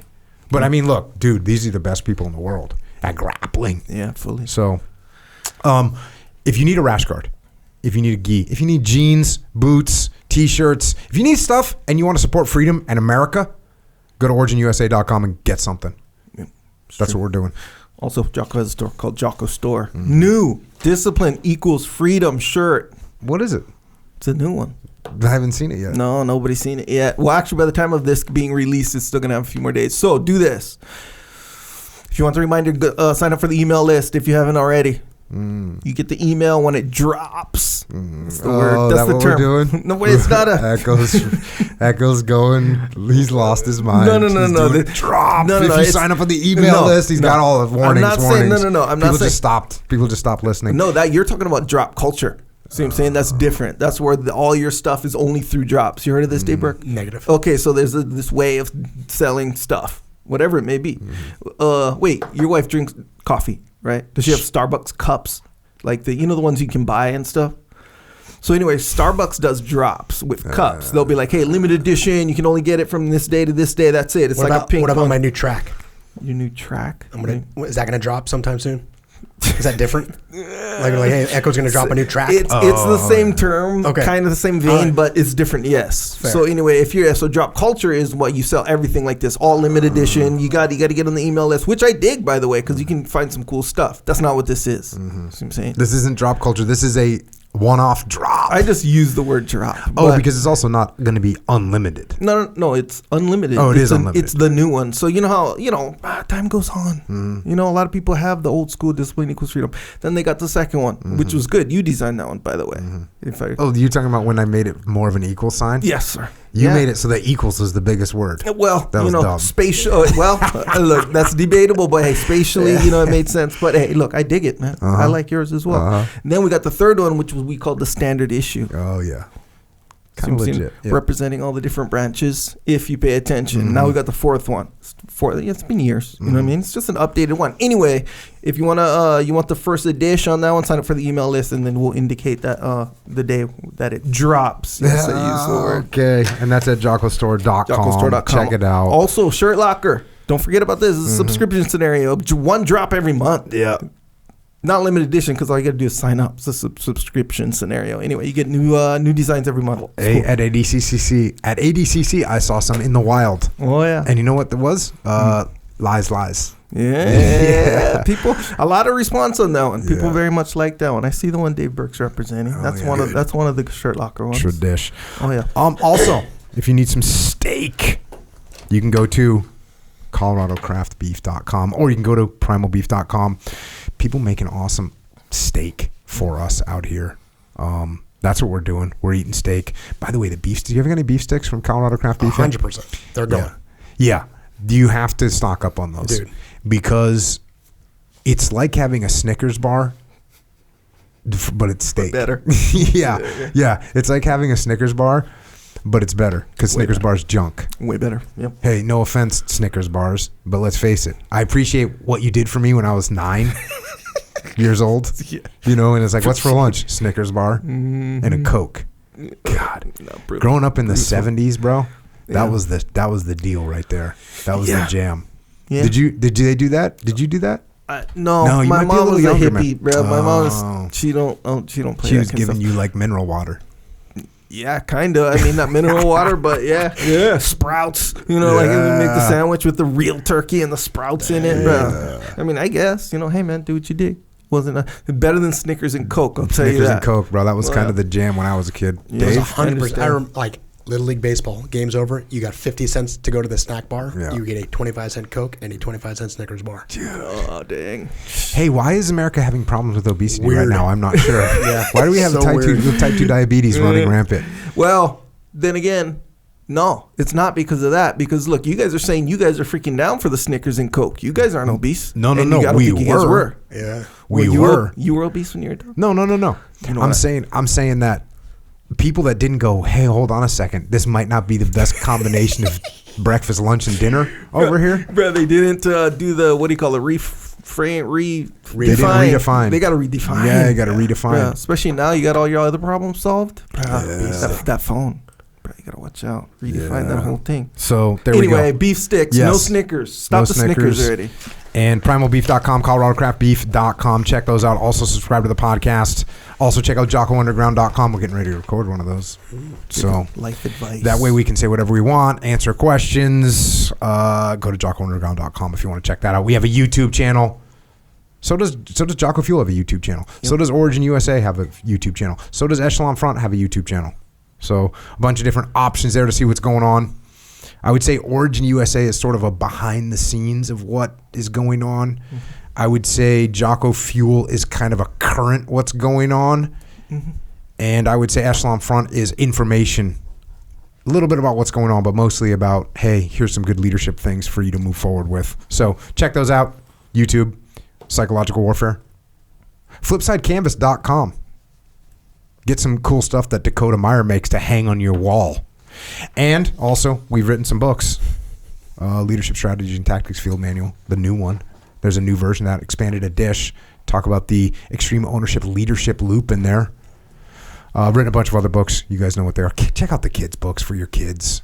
How's the Warrior Kid progress coming over on the Berke front? Strong. You get good insights because I send you texts when they like get a new belt or run a tournament or something, but they're on the path, bro. They're totally on the path. Is jiu-jitsu for them, for your kids right now, it might be different for different kids, but is it like the focus of your family, or is it just part of the family? Is it just part of what we're doing? It's especially for my middle and my youngest, it's just what we're doing. Yeah. It's funny because they're like, oh, what sports do you play? And they're like, oh, I play soccer and baseball or soccer and football, whatever.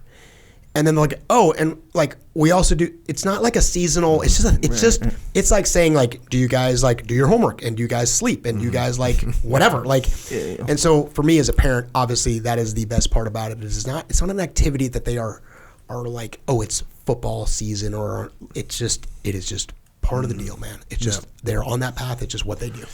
I think, and no judgment on if you're like doing soccer season, like they're doing that stuff too. Yeah. But jiu-jitsu is just a standard. It's just a thing that they do. Yep. You actually gave me a response I wasn't really expecting. There's people that maybe hear us talk about jiu-jitsu and they think that it's going to be this thing that's like all of a sudden you have to dedicate your life to. And well, I guess you did give me a response. Hey, your kids still do football. They still do soccer. They still do all these other things. Play guitar. This doesn't have to be your life. Yes, but it should absolutely be a part of your life. And there's no like deterrent from something else. It doesn't come at the cost. It's just part of life, and it's normal, and it's just what they do.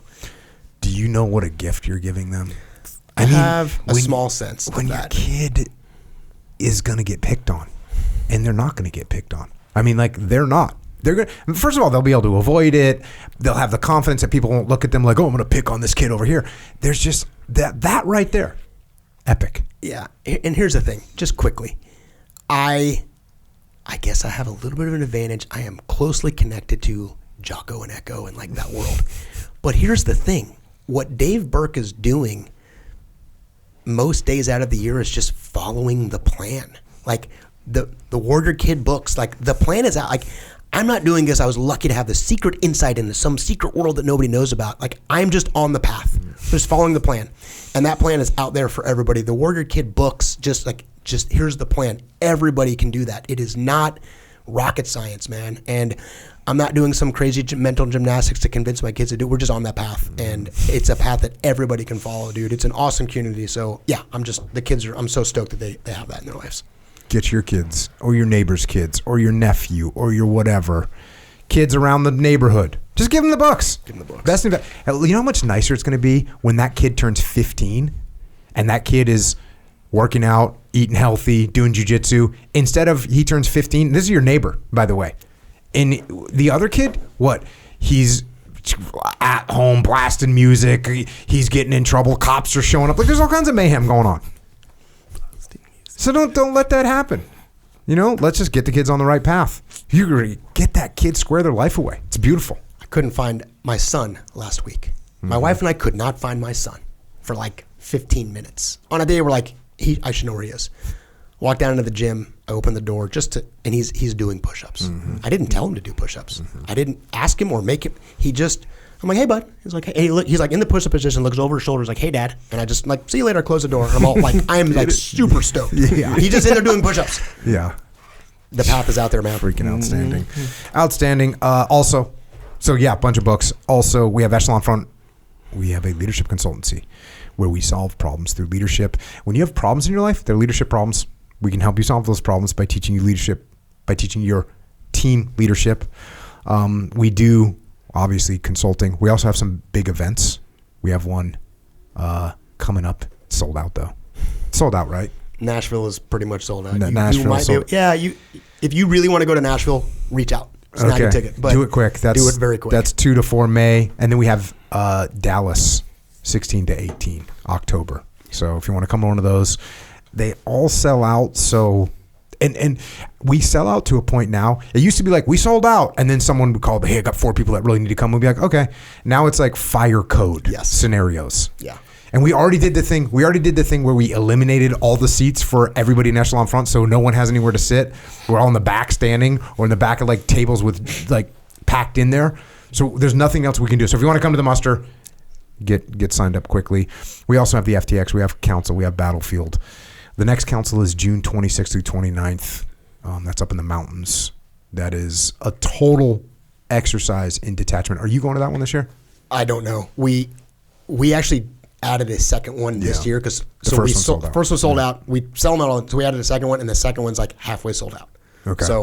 So there it is. That's the council, June 26th through the 29th up in Washington State in the mountains. And then we have the Women's Assembly run by our COO, Jamie Cochran. That's September 11th through the 13th. This year it's going to be in San Antonio, Texas. So Women's Assembly, this will be the number 2 of those. Just incredible feedback from the women that went to the first Women's Assembly. So if you want to learn about these principles, check out some of these things that we do at Echelon Front. We also have an online training academy because you don't get an inoculation. You need to go to the gym. So check out extremeownership.com and learn these principles, go through the courses, and they can apply to your business and to your life as well. And if you want to help service members, active and retired, you want to help their families, you want to help Gold Star families, check out Mark Lee's mom, Mama Lee. She's got a charity organization.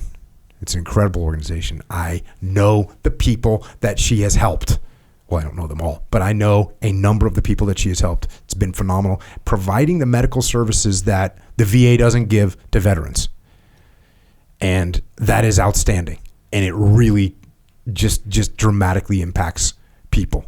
So if you want to help out, you want to donate, you want to get involved, go to americasmightywarriors.org. Also check out heroesandhorses.org. This is Micah Fink up in the mountains of Montana, taking veterans up into the mountains so they can lose themselves and find their soul. Also Jimmy May's organization, beyondthebrotherhood.org, helping transition guys that were in the military into the civilian sector, setting them up with mentorship, setting them up with jobs, helping them through that transition. He's doing an awesome job with it. If you want to connect with us on the interwebs, Dave is at David R. Burke. I'm at Jocko.com. Got that website. Hell yeah. Jocko.com. I'm at Jocko Willink on the social media scenario. Echo's at Echo Charles. Just be careful because there's an algorithm out there and it'll grab you by the throat. That's real. And it'll do horrible things to you. And you know what? You won't know it. You won't know it. You'll see fit. Yep. You will just collide with the earth because you won't be paying attention to what's going on. You know what? I've talked about this experiment before. Going in the cold tub, and if you go in the cold tub while you're scrolling Instagram, you're like, oh, that went by pretty quick. In a bad situation, like you're freezing, it goes by quick. It just disappears. Time goes by real quick. Yeah. Guess what happens when you're in a comfortable situation? Guess what happens when you're on the couch? Yeah. Like an hour just went by. An hour. And don't do that while you work. Have you ever scrolled Instagram while you work out? You ever do that? I have done it before, but it's a total disruptor. Like if you got to look at that phone, like you cannot pick up your phone when you're working out and open it. Like that's just a bad thing across the board. Well, I did it like probably maybe 4 or 5 times in a row, workouts in a row, where I'd like basically your mind is like open to, it's fine with it. Yeah, I'll just between sets or whatever. Between sets. Bruh. And then when I was like, okay, I got to stop doing this. I got to hurry up and really focus or whatever. And it was actually kind of hard, like habitually for that one where so I had to force my brain or whatever. But the workout, and then, then obviously I got a hold of it. Bro, your workout gets just done way quicker. Bro, that thing will just suck you into like a 2 and 3 hour workout. Bro, I'm telling you, it's real. That. Watch out. Think about that thing. That dopamine flowing. Yep, that's real. Disturbing. It's real. So don't let that happen. And that's where we're at. Also, obviously, thanks to all of our military out there around the world, and I'll say today, especially in the skies, our aviators, mechanics, air traffic control, maintenance, all the ground crew and flight crew. Did I miss anybody? We got them. If you're out there, we appreciate it. Thanks for your service. Thanks to all the military. Thanks for our air men and women for keeping the skies free for us all. Also, thanks to our police, law enforcement, firefighters, paramedics, EMTs, dispatchers, correctional officers, Border Patrol, Secret Service, as well as all other first responders. Thanks for what you do as well here at home to keep us safe, and to everyone else out there. These are some good rules to pay attention to. Good things to watch out for. Not just while flying, because you might not be a pilot, but while living. Don't get bore-sighted. Be careful about how you mark your position. If things aren't going right, or they don't seem to be going right, redefine the situation. And you can't do any of that if you lose SA. If you don't have situational awareness, if you're not detached, you can't make that happen. And also, if you're not detached, you might get behind the power curve. So do everything you can to stay ahead of the power curve at all times. And until next time, this is Dave and Echo and Jocko out.